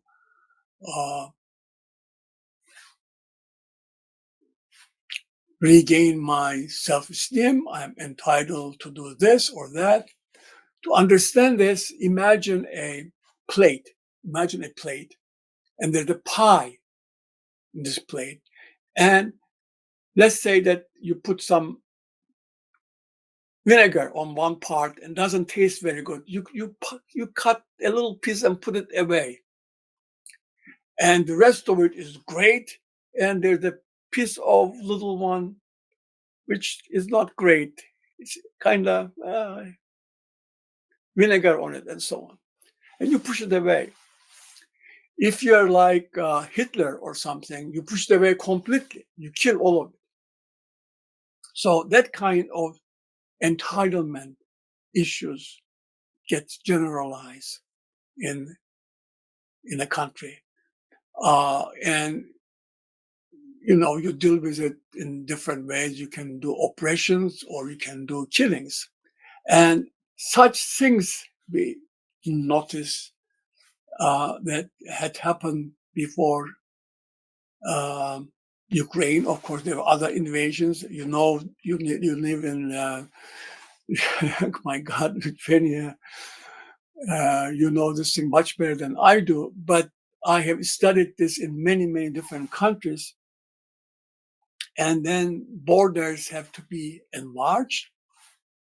And again, you go back to Putin's own words that it connects this invasion with blockade and doing something against Nazis and calling Ukraine people as Nazi people, so to speak. And then revengeful actions take place. And now that we live in a century or years that technology is amazing, so we are able to see these horrible things, what they do. I mean, if a war or similar kind of things happen in some other place 20, 30 years ago, we would read them in newspapers and so on. Now we see it every day. And I wonder how Putin can sleep. I cannot sleep. I see horrors and so on. But we do see these things. I want to say one more thing. I don't know, audience may not know my life, but I'm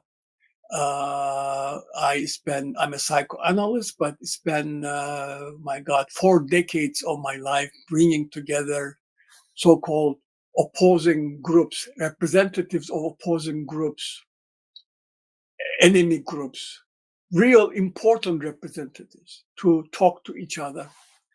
And so what I want to say is that human beings are the same everywhere.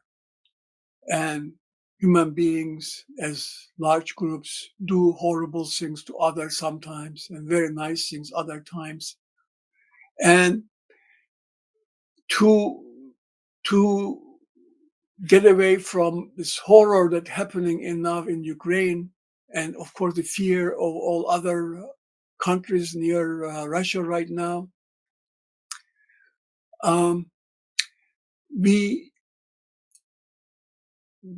I want to say something about what I wish to develop, and I worked on it, but it needs more to develop it, and your conference is one of the elements. It's developing it. Technology is incredible. I feel so stupid. I even asked my 5-year-old granddaughter to help me to do something on my computer. I mean, I don't know what to do. But human mind doesn't change so fast. Human emotions, human ways. And I know that American psychological associations have representatives connected with UN. They go and they have a group and talk and so on. But psychological understanding of horrible things as well as good things are not part of, general diplomacy. And by paying attention to psychological aspects, we can enlarge understanding horrible events as well as good events.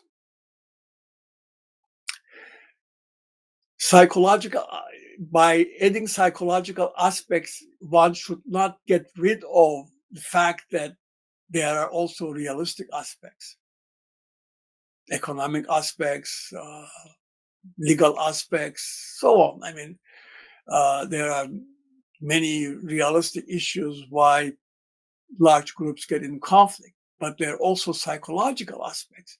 And among the psychological aspects, there are personal psychological aspects that belong to a leader or leadership area. And we get involved in incredible things. I wasn't expecting to see another this kind of stuff in my life before I died, but I'm seeing it. And I'm now more convinced that we need to have more dialogues among people from different backgrounds and different professions in order to understand world situations, world affairs.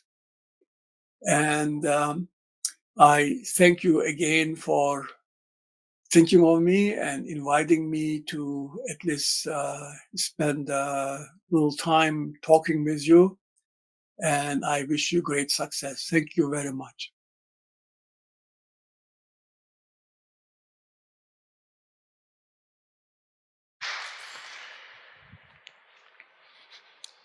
Okay, so we'll have a coffee break now for half an hour, and we'll be back here at 11:30.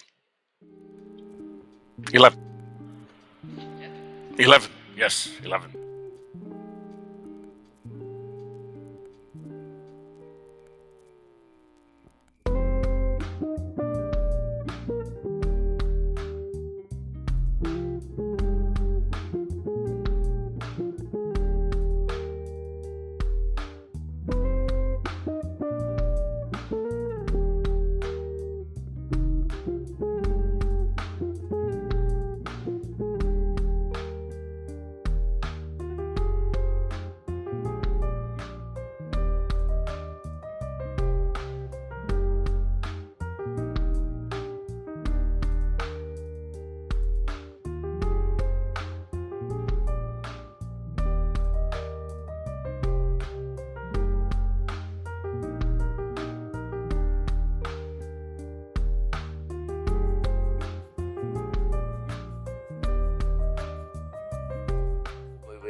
We will start Sharuna Sleikis is not here, so I'm playing the role of the moderator, and I'm going to give the floor to myself. And so I will probably speak from the desk.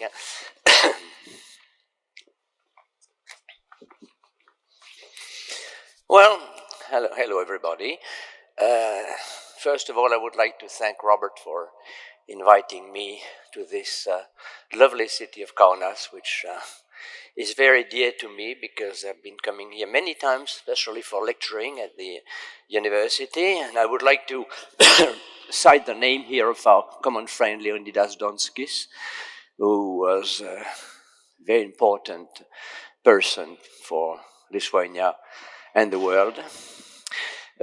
Donskis is probably also the reason why I'm here today, by the way, because he was a close friend of Irena. He was also a friend of mine, and many years ago, he asked me whether I would be happy to come up with a biography of our friend Irena in a collection of books he was at that time directing with the Dutch editor Brill. This was a very strange challenge for me because I had never written a biography before, but considering the nature of my relationship with Irena, I finally said yes, and the book was published, and it's probably because of this biography of Irena that I'm here today, so the connection is rather clear. So, the first encounter with Irena took me and my wife Susanna was here, took place some 30 years ago.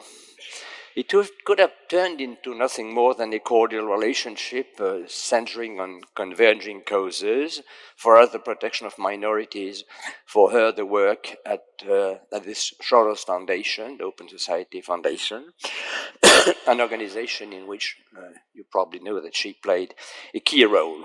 Very fast, however, and almost without realizing it, a strong and trusting relationship developed between us. And as I was lecturing in Vilnius at the Vilnius University, we would regularly come and stay in a home in Vilnius, and we would share the extremely rich conviviality of her everyday life.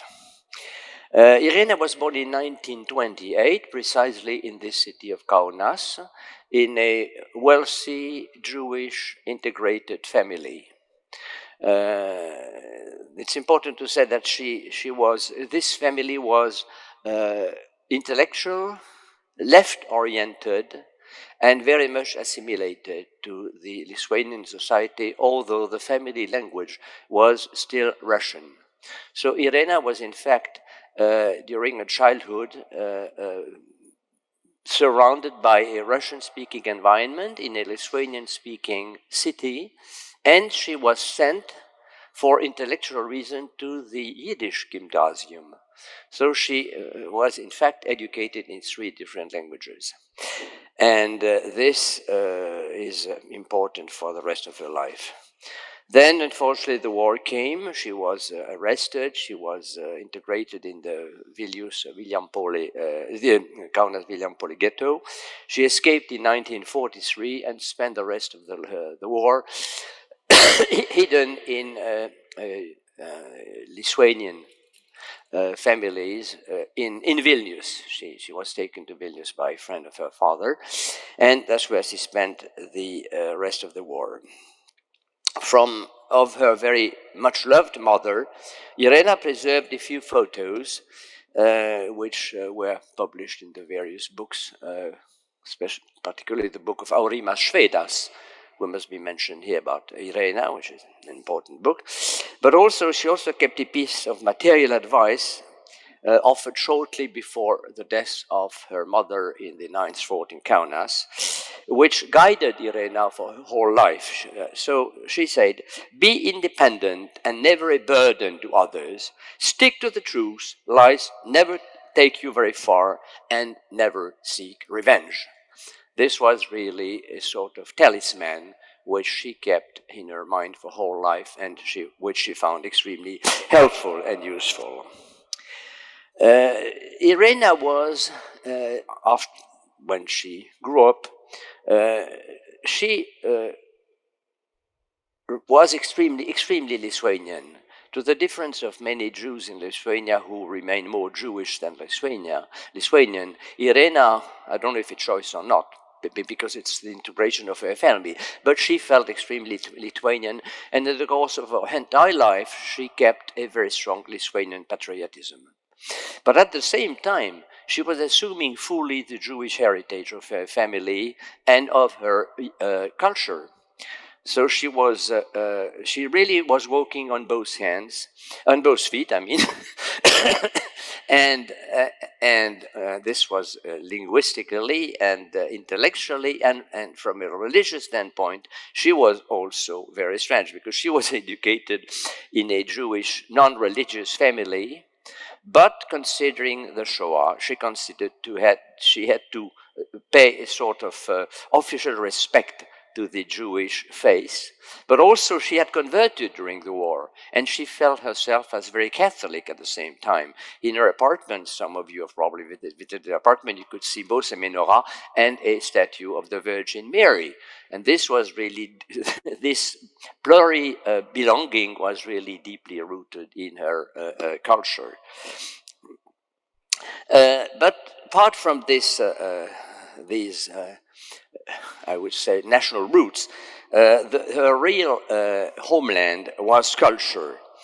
And that's where she fulfilled her personality. Especially literature, which she had studied in Leningrad, and which she had taught at the Pedagogical Institute of Vilnius for many years. She was initially a specialist of German literature, basically Heine, but then she also studied with great care Spanish literature, Russian literature, of course, which was one of her mother languages, and in fact she ended up being a specialist of comparative European literature.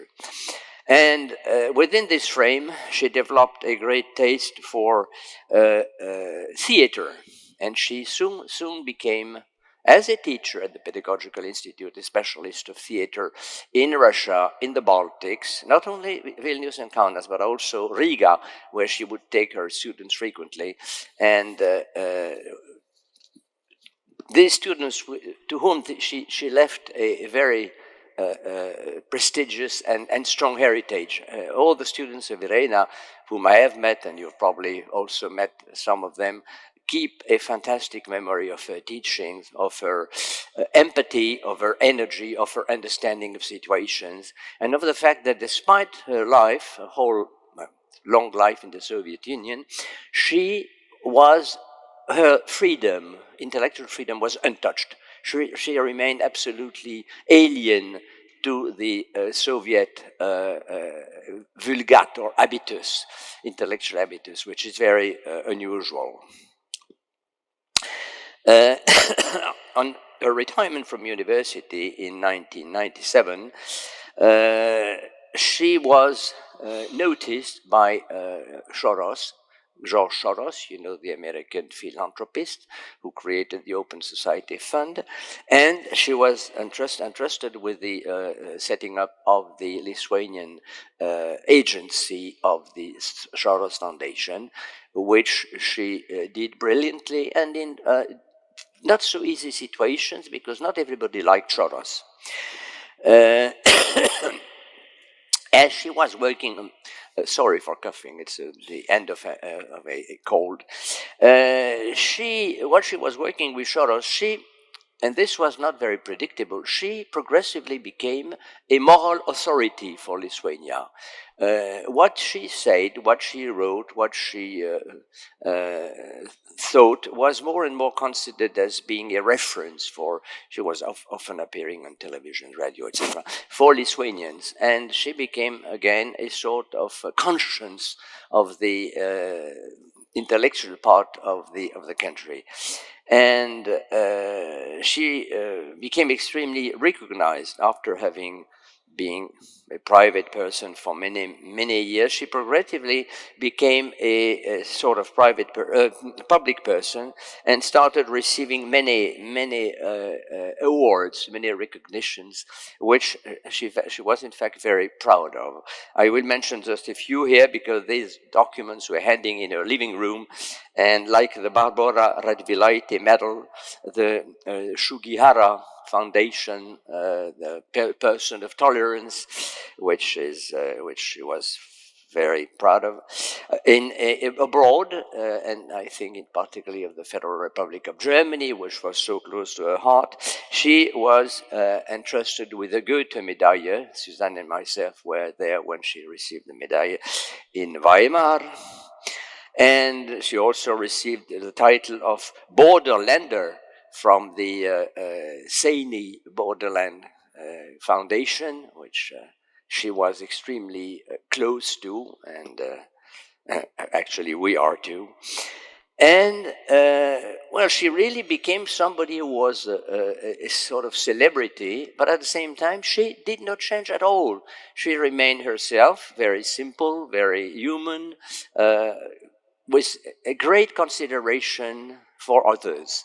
And this is one, but you know, many people who have succeeded in life, sometimes they make a distance between themselves and the world. In the case of Irena, her empathy, especially toward the weakest ones, toward the youngest ones, was absolutely superb.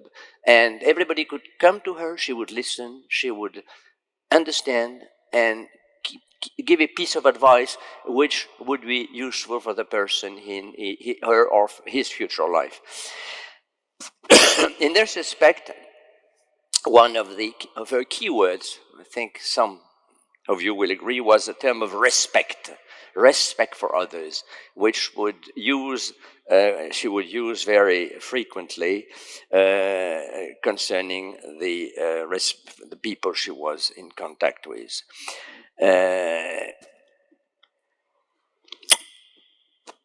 While identifying, I come back to the Jewish and the Lithuanian heritage in her public life.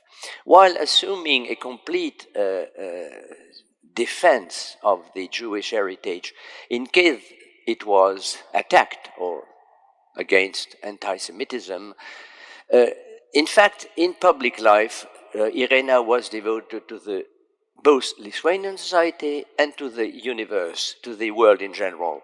Her Jewishness appeared only when it was for defense. She didn't use it as a flag at all. Her flag would have been Lithuanian and international and cosmopolitan in the good sense of the word, of course. Concerning the Lithuanian society and the Jews, one of her main aims was, it's a name which Suzanne, my wife, and myself shared, is establishing the truth about what took place between 1944 and the end of the Shoah in Lithuania, and establishing the truth and ending to a sort of reconciliation between the Lithuanians and the Jews. She had this in mind, which is not the case of everybody dealing with Jewish matters in Lithuania currently, by the way, and she also had some enemies, and well, she obtained superb results, but the end of the day is not come yet, and there is still lots of work to be done, but since 1993 and the first conference we participated in organizing in Vilnius about Lithuanian Jewish relationship, a lot of work has been done, but again, as I was saying before, the reconciliation and understanding still have a long way to go. Concerning her everyday life, her sitting room was also a window into her personality and into her long and eventful life. She was the walls of her living room were covered by pictures of her loved ones, both family and members of her friends. And I will just mention a few because I think they important that their names are heard here. Her mother, of course, assassinated in the 9th, let us say. Her second adopted mother, Stefania Ladiguiene, who is a heroine, was deported to the Gulag after the war, returning in 1957. Her second husband, Russian-Estonian film and theater director Grigory Romanov. Her cousin, Alexander Stromas, who became an American intellectual while remaining so Lithuanian. Her cousin, Margarita Stromaite, who was also a very important figure of environment, and of course her daughter Alina, who was in Lithuania these past few days, and grandsons Michael and Danielle, and she knew some of her grandchildren who were born recently, but unfortunately not all of them. Time is up. Well, no, with it, no big rush, in fact. She was active. Irena was active. I said in the cultural field.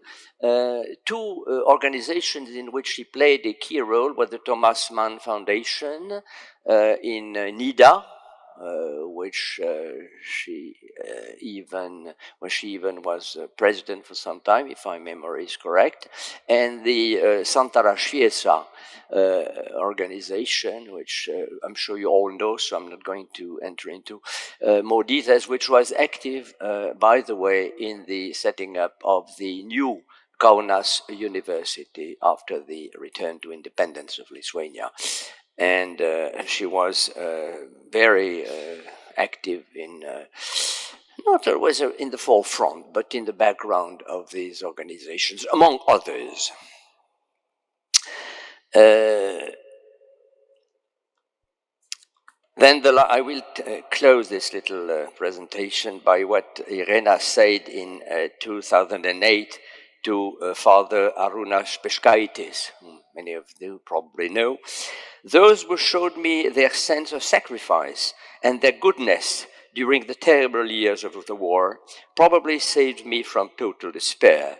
I shall never forget those who rescued me. They not only saved my life, important so that was, they helped me not to give way to anger and to restore my faith in humanity. And I think this practically sums up her philosophy. I'm going to stop here because we have more interesting testimonies, and I'm going to give the floor to Gedre Giscote, who is the, well, you know her, she's a filmmaker, and she's currently, if I'm not wrong, making a film about Irena. Am I correct? So the floor is yours, Gedre. Thank you.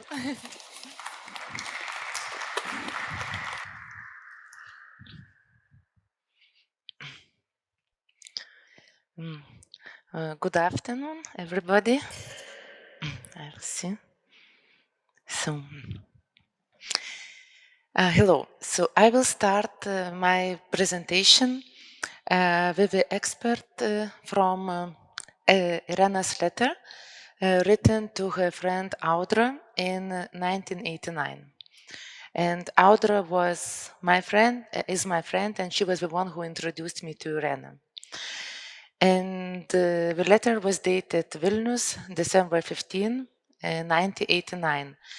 It was one day after Sakharov passed away. And Irena was writing to Audra.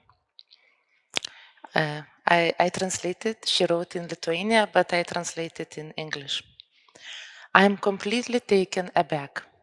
The death of the academic Sakharov. I wish I was in Moscow to become a speck of dust in the sea of grief and sorrow. Yet another Raphios man has left our world. Who is to take his place? Can Earth still be a people of such depth? I don't even know if I could compare him to anyone.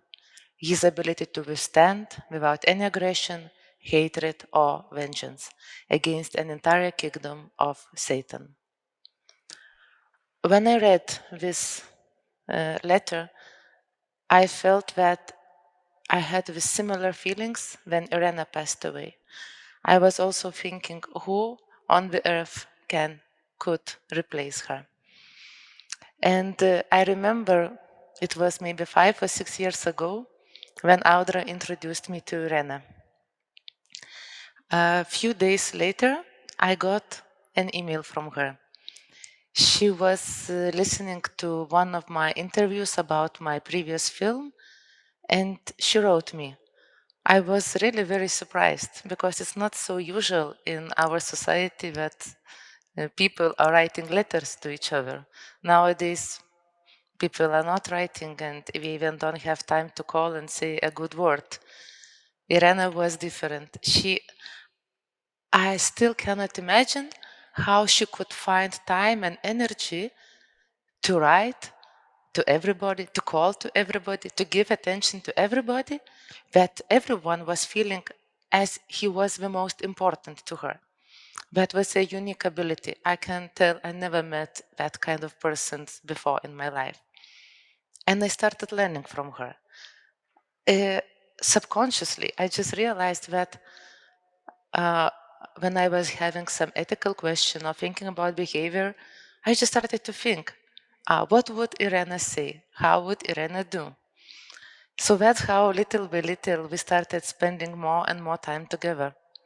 And one day, and I was at that moment working on my previous film. I was, like in constant deadlines and constant work. She was always worrying that I don't sleep enough or don't eat enough. And I was just passing by her. We lived not far away from each other. We both live in Basanavic Street.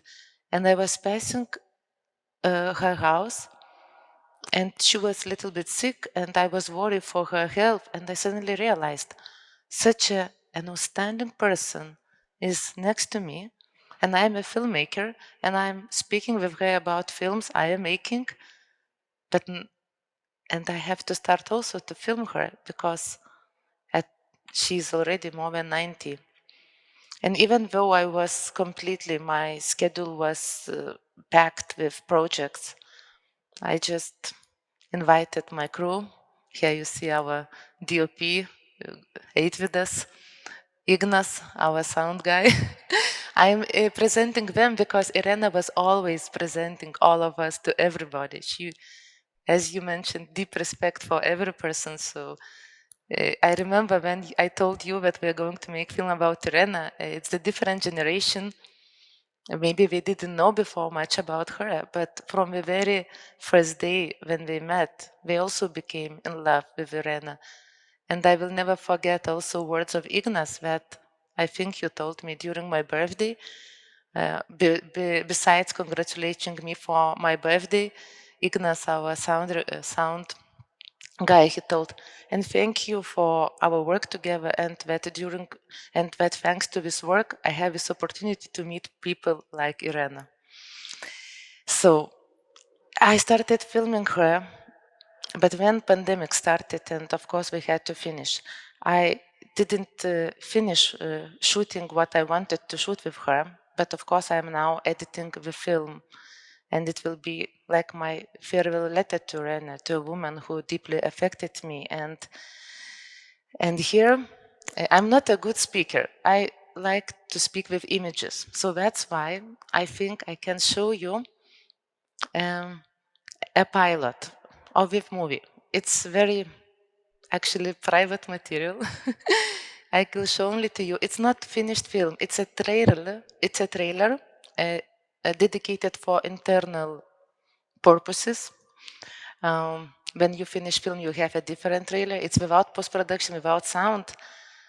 And I just got this idea spontaneously because you can see Irena. We are talking about her, but we need to feel her a little bit.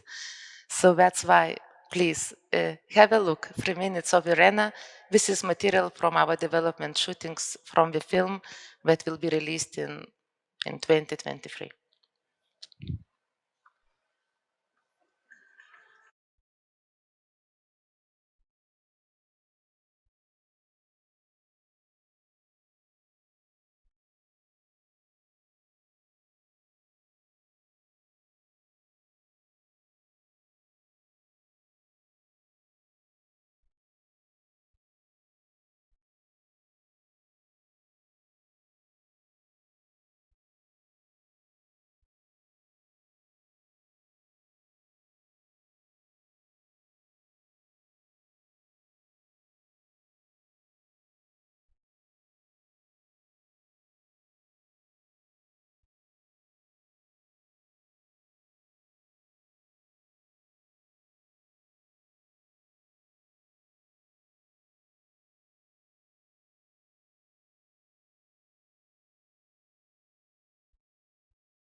zu begreifen, was waren das für Menschen, die zu Vollstreckern, Zeugen und Opfern der Tragödien des 20. Jahrhunderts wurden. Wie entwickelt sich das Schicksal ihrer Nachkommen? Mit dieser Frage versuche ich mich durch meine ganz persönliche Erfahrung auseinanderzusetzen.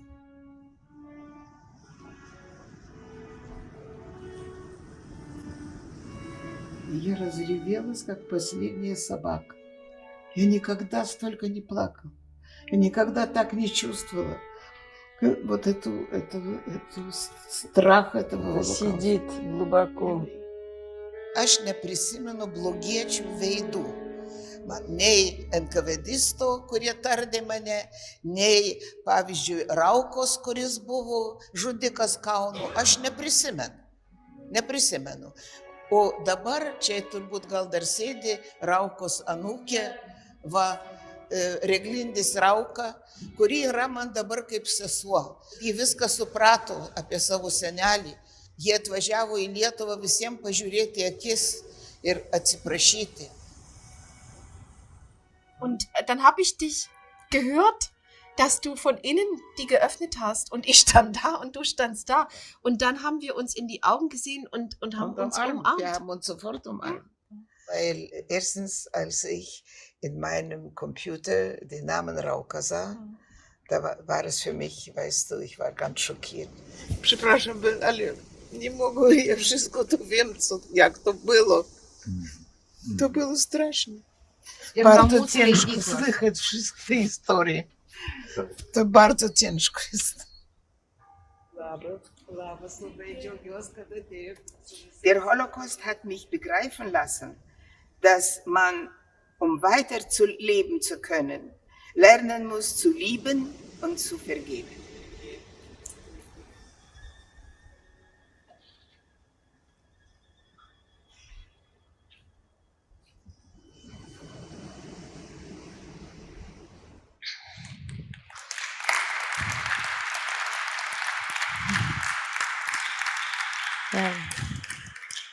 So, as I mentioned, we hadn't finished filming Irena. When we entered production, pandemic started. Of course, we couldn't continue shooting.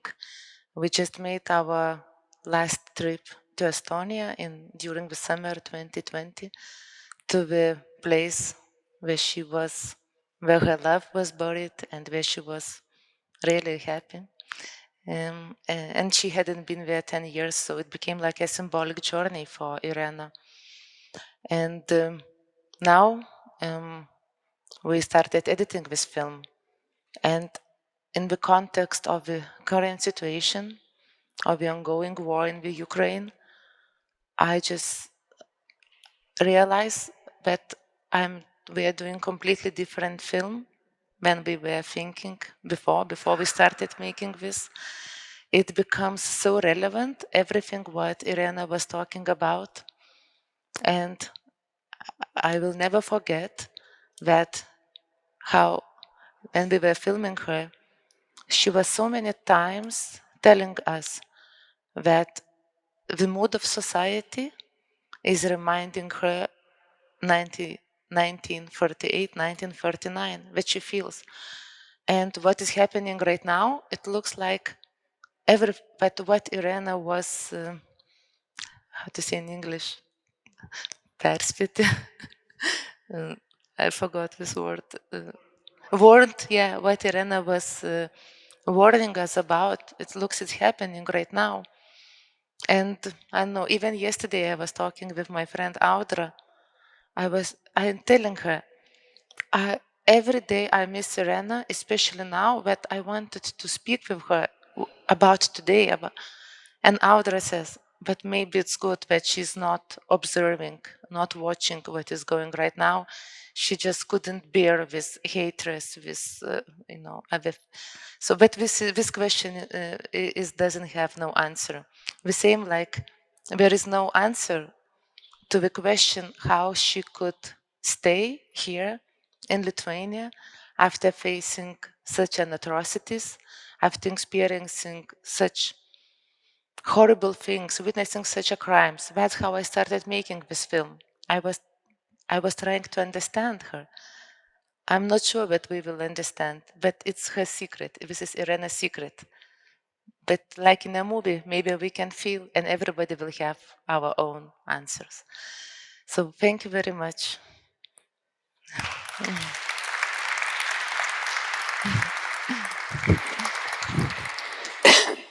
Well, thank you, Giedre, for this very emotional presentation.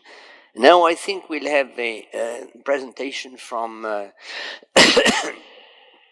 Thomas Venslova, read by our friend Robert, if my understanding is correct, because Thomas Venslova is in Prague currently, so his presentation will be read. Okay. So Thomas unfortunately was not able to come here today, so he asked me to read his text. And at the end, I also want to say a few things myself. So I'll first be Thomas, then I'll be myself. If I had to name two the most important features of Irene Weisseite, I would say youth and empathy. There was never a shortage of young people in her home with whom Irene found it easiest to find a common language. She was always aware of the other person's arguments and felt others' emotional states as her own. These are essential qualities of a good teacher, and Irene was a great teacher all her life. I could go on and on about that house, or rather the apartment on the top floor of a huge 1920s house. It's at the intersection of Basanavichos and Mindauga streets, and it has a great view of Vilnius Old Town. As far as I know, it's the same place where Romain Gary, the French and Central European writer, spent his childhood. Anyway, he depicted the area in his best-known book, The Promise of Dawn. A somewhat humorous monument to him was recently established in front of his house. A teenager trying to eat his own gumshoe, which is a scene from Gary's short story. A more formal memorial plaque dedicated to the founders of the Lithuanian social democracy is embedded in the building itself. Perhaps this is at least partly in keeping with Irena's character. She was not a member of the Social Democrats or any other party, but she was by no means right-wing. Via a quite wide, even monumental staircase, which as far as I can remember was always being renovated, you could ascend to perhaps the most hospitable apartment in Vilnius, a significant point on the city's cultural map. It was partly a museum, full of paintings and photographs of Irena's relatives and friends. I immediately recognized the image of Alexander Stromas. I was friends with this relative and friend of our hostess, a prominent Lithuanian and American lawyer and political scientist, both in Lithuania and in exile. The apartment was visited almost every day by writers and philosophers, journalists and theater people, diplomats and musicians, teachers, students, and gymnasium pupils. People from all walks of life, people of quite different worldviews, came to visit. From Lithuania and other Baltic countries, from Poland, from England, Germany, Russia. Irene knew their cultures as well as an Englishman, a German, or a Russian, and sometimes better than most. New books and plays, exhibitions and concerts, films and travels, and political news from Lithuania, Europe, and the whole world would be discussed. In a dynamic atmosphere, thoughts clashed. Only anti-democratic and intolerant opinions were unacceptable. By the way, such people did not come to Irena.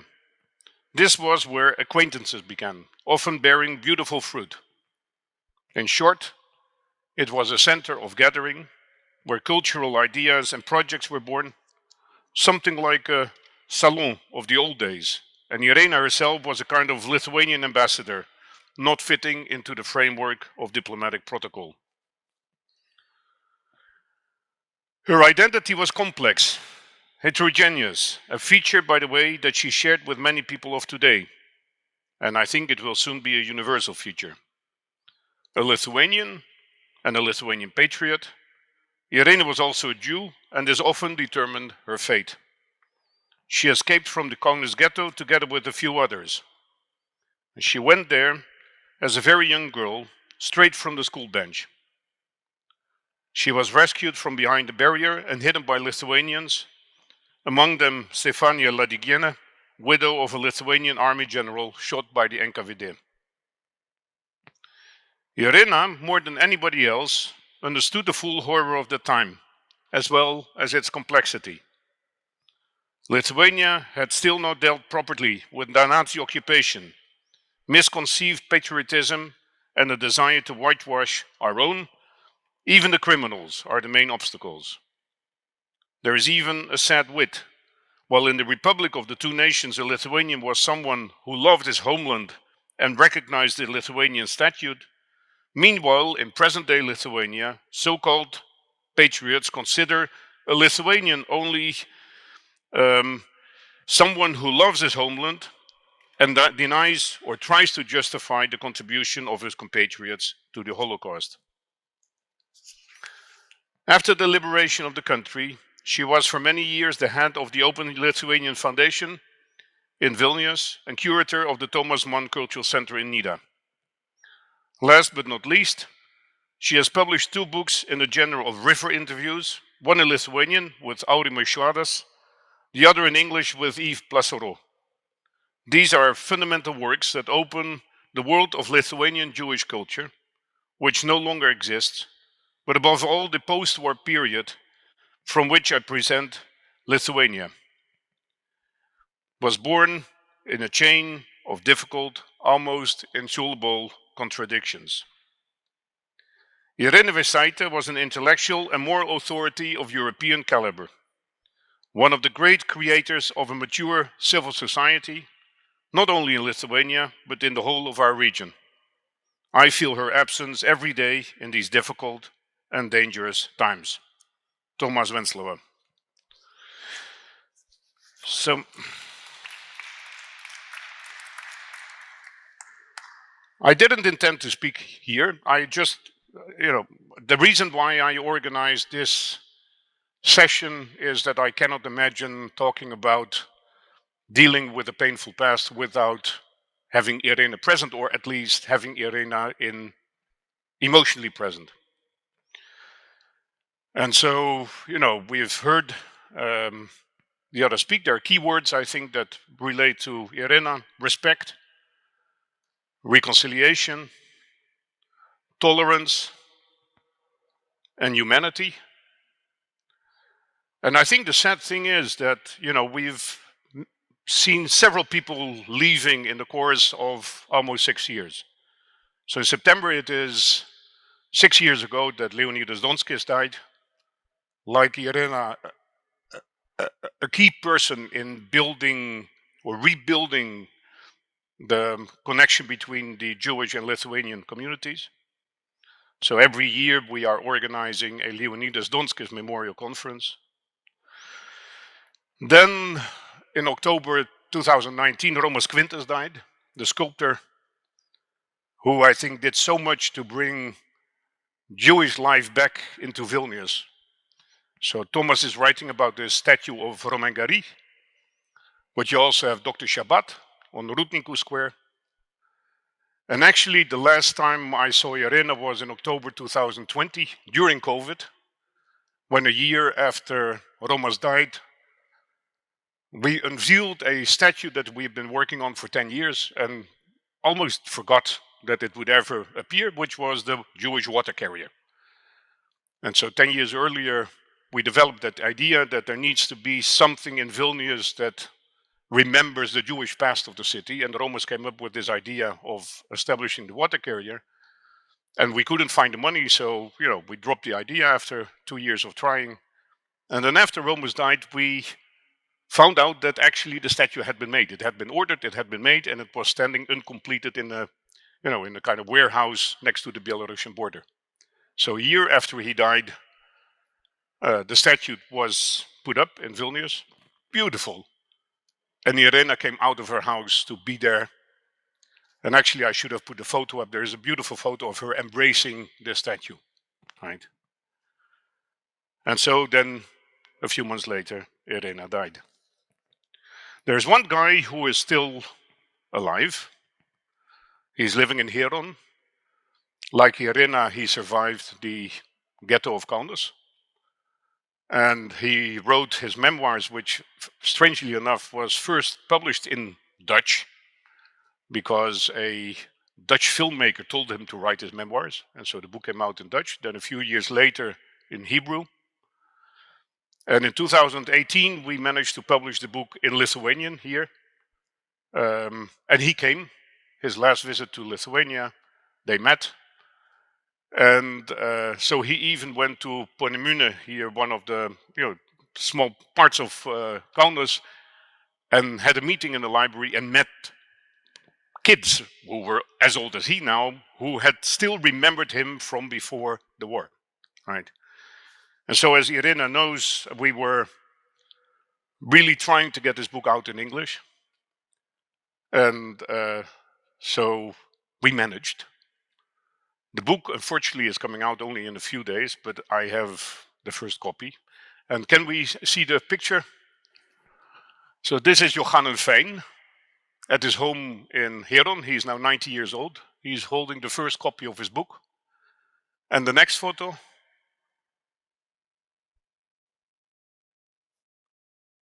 And that's him with his son and grandchildren.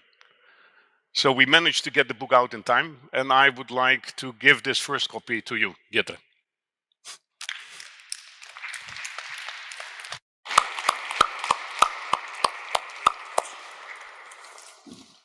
Well, thank you for this interesting evocation. We have one more presentation by Eimert van Manen, who is my neighbor. He asked me to present him as an old friend of mine, which is one of his characteristics, among others. And I would also like to mention that Eimert is one of the several Dutch friends of Irena. And we have another one normally somewhere in the room. Down there. Is he here? He's hiding somewhere, yes. But he's not going to talk today, but he was also a very, very, very close friend of Irena. So you have the floor, my dear, and you have time, so enjoy. Dear all, I'm here in Kaunas, as Yves says, thanks to my best friend Ton Vink, who is sitting there in the back, and through whom I met Irena some 15 years ago. Of course, I'm also here at the request of Robert, whom I met through Irena a few years ago and who became a friend. But actually, Ton's and my presence is the result of a once planned joint visit to Irena, that is, with my wife Johanna and Ton's wife Marieke, which could not take place because of COVID. And COVID was also the reason why I did not see Irena of my last visit to her, end of November 2018, because she passed away. That's why I wrote a letter to her in the past weeks, which I'm happy to read here. Dearest Irena, we became acquainted in 2007 when you were present at a 2-day joint celebration of Ton's and my birthday at a special place in the south of the Netherlands.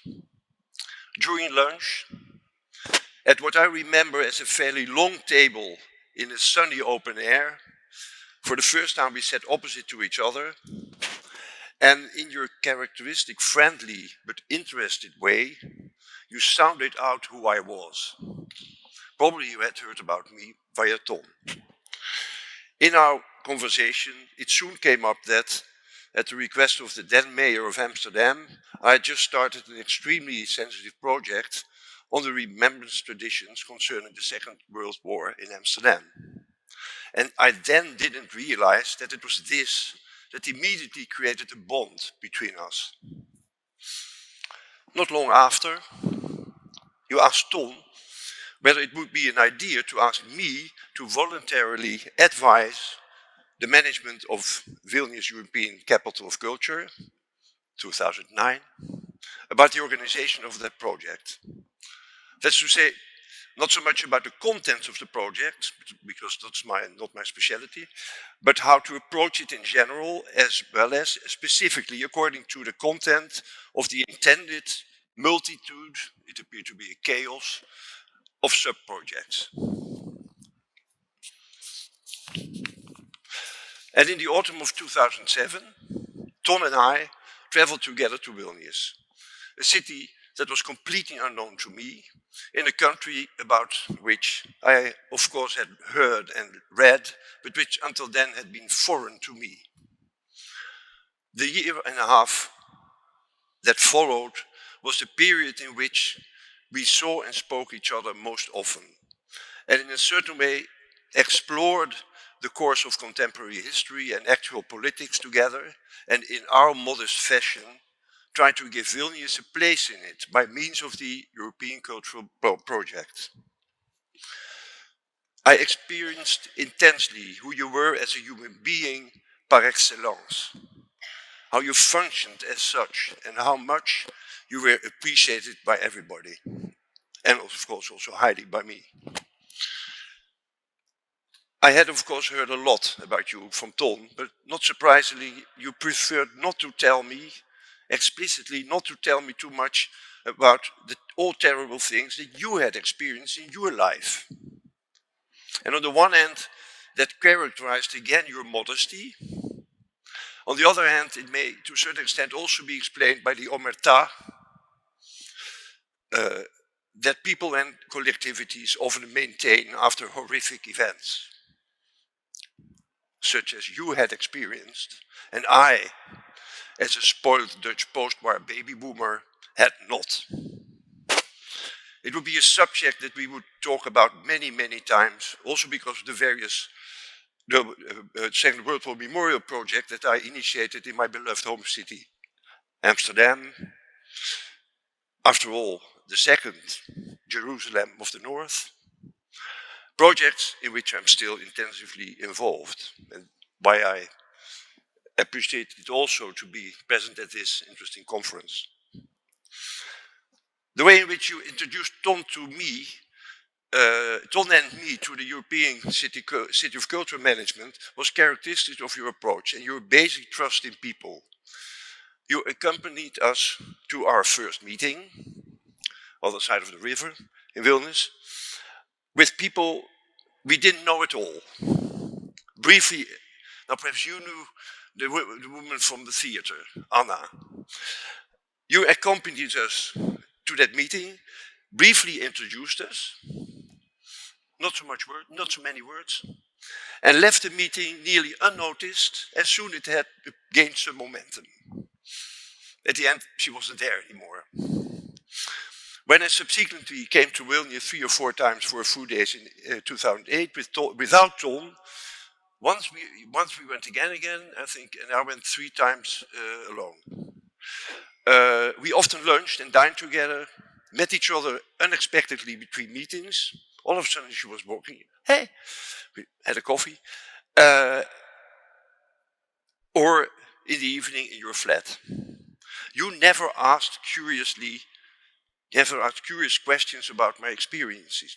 Gossiping, that's not the arena. You always subtly elicited from me my views on the progress of projects that interested you in particular. And of course, in that way, you also heard how projects functioned from an organizational and human point of view. So it was not like this, but it was like this. And you gently voiced your opinions. You always did so on a rather abstract level, with a light sense of humor, or by making a comparison with other projects which you knew well. In this way, as an outsider in Vilnius, I learned a lot from you. both through your wisdom in general and with regard to the specific cultural and political situation here in Lithuania. So it did not really surprise me that in February 2009, some 7 months before the opening of the event, I received a call from the then director of the European Cultural Capital Organization, who informed me that the management had been dismissed with immediate effect, and that our next appointment in March was therefore cancelled. It was not even clear whether we would be invited for the opening festivities. The background was the recent elections, after which a new, as far as I remember, liberal right cabinet took office. In fact, you had always been concerned about the shift to the right and the rise of populism all over Europe. Developments that you had not only experienced before, but that could untimely erode important cultural and social values in the young Lithuanian democracy. And your second fear, of course, was always Putin's Russia, about which, as a naive West European, I was less pessimistic than you. And in the meantime, we are aware that you were right, as so often. In that context, I also remember a lengthy discussion with you about the words fear and anxiety, referring to what you said about worries. You believed that you shouldn't let yourself be guided by fear, because that could either paralyze you or lead to vehement reactions and fruitless escalation, whereas anxiety should provide you room for reflection and then take action to do something about threatening situations. And you had a similar approach to the concepts of punishment, retaliation, and reconciliation. And this, we discussed this because it referred especially to the system of youth courts that I initiated in the Netherlands, and which is based on the methodology of restorative justice. And immediately convinced by this idea, you took action. Asked me if I was prepared to talk about the concept further for Lithuania, and set up meetings with people for the Ministry of Justice, the Municipality of Vilnius, the Law Faculty, and Open Society Foundation. If you came across something new with which you could make society better, you went straight to work. In between, we walked arm in arm to the cinema a few times. I'm not so much a cinema lover. Moreover, it were bad films, 2 bad films, and she totally acknowledged that. Where, to my surprise, nearly everyone turned to know you. And in 2018, just before the official opening, we visited the new Mo Museum, where you gently introduced me to recent Lithuanian art. Irena, you must not have had an easy time growing old while staying mentally so young. Apart from the distant relationship with your daughter Alina in London and her 2 sons, the worst thing for you, of course, was that you could no longer read. And in addition, let's say, in a broader sense, the framing and cancelling culture that had become via social media fashionable were a horror to you. And the growing dominance of material self-interest and the need for individual profiling did not at all correspond to your idea of a democratic society based on strong common social values and the rule of law. It was and is often said and written that you were eminently tolerant. I don't think otherwise, but I have another interpretation. For who you were as a personality, I think tolerance actually is a too non-committal qualification. Because you were in fact consciously selective in a very subtle way. To put it simple, you considered what people had in common more important than individual needs to to dominate or to express yourself. And in that respect, you also consider Europe as a blessing.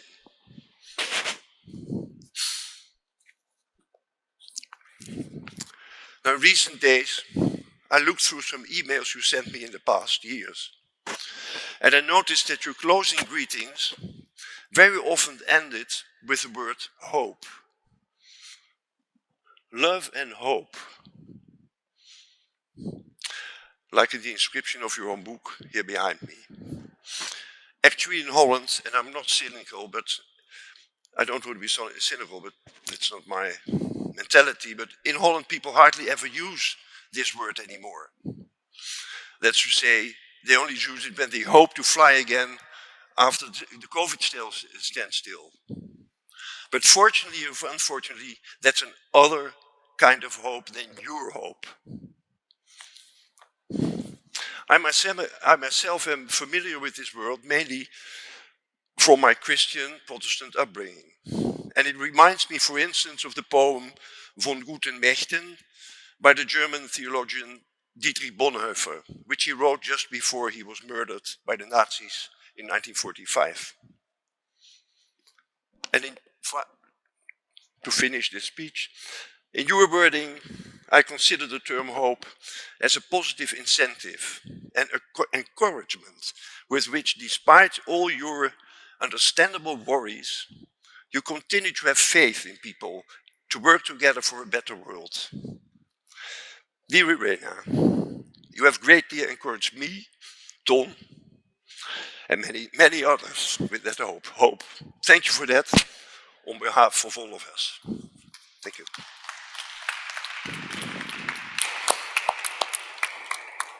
Thank you very much, dear Ahmet.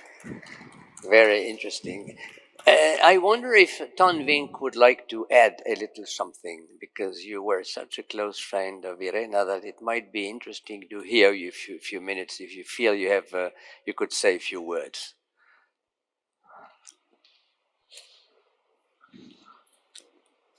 I think we'll have the chance to listen to Ton.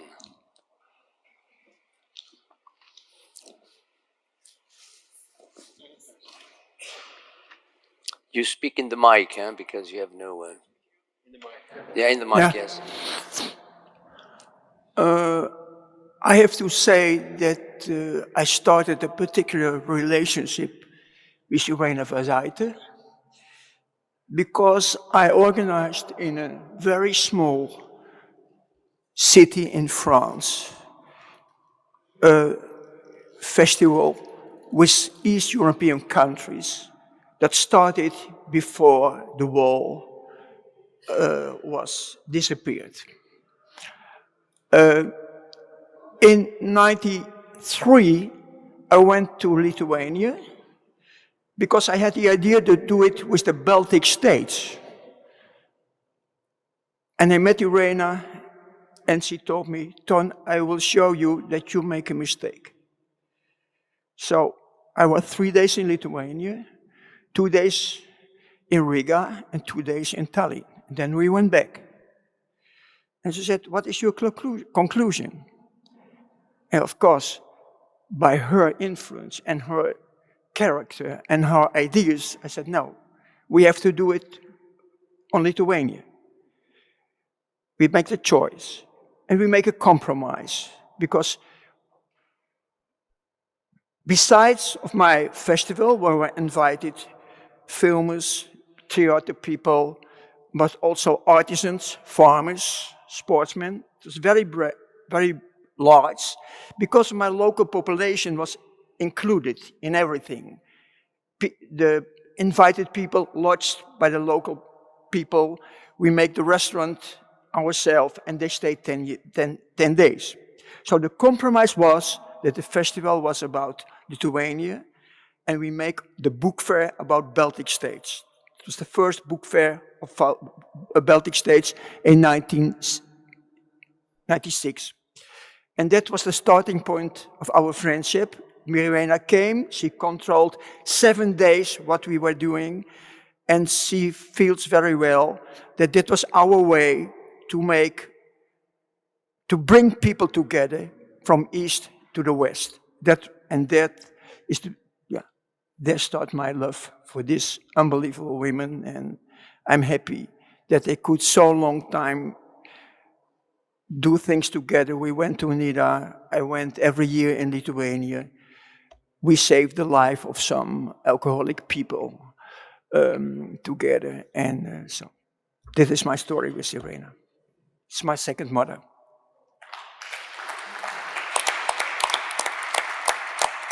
Well, thank you so much, Don, for this testimony, which was actually very useful. And thank you also for mentioning le Festival de Die, which is so close to our hearts, and which certainly was a passeur between Central and Western Europe for many years. This was a fantastic initiative of a small group of French people, basically Protestants in the majority Catholic France, which did a fantastic work about information concerning Eastern Europe in the West, especially in France. Well, thank you. I think Robert wants to say a few words now. So I think it's lunchtime now, practically. And so thank you for your attention, and see you later today.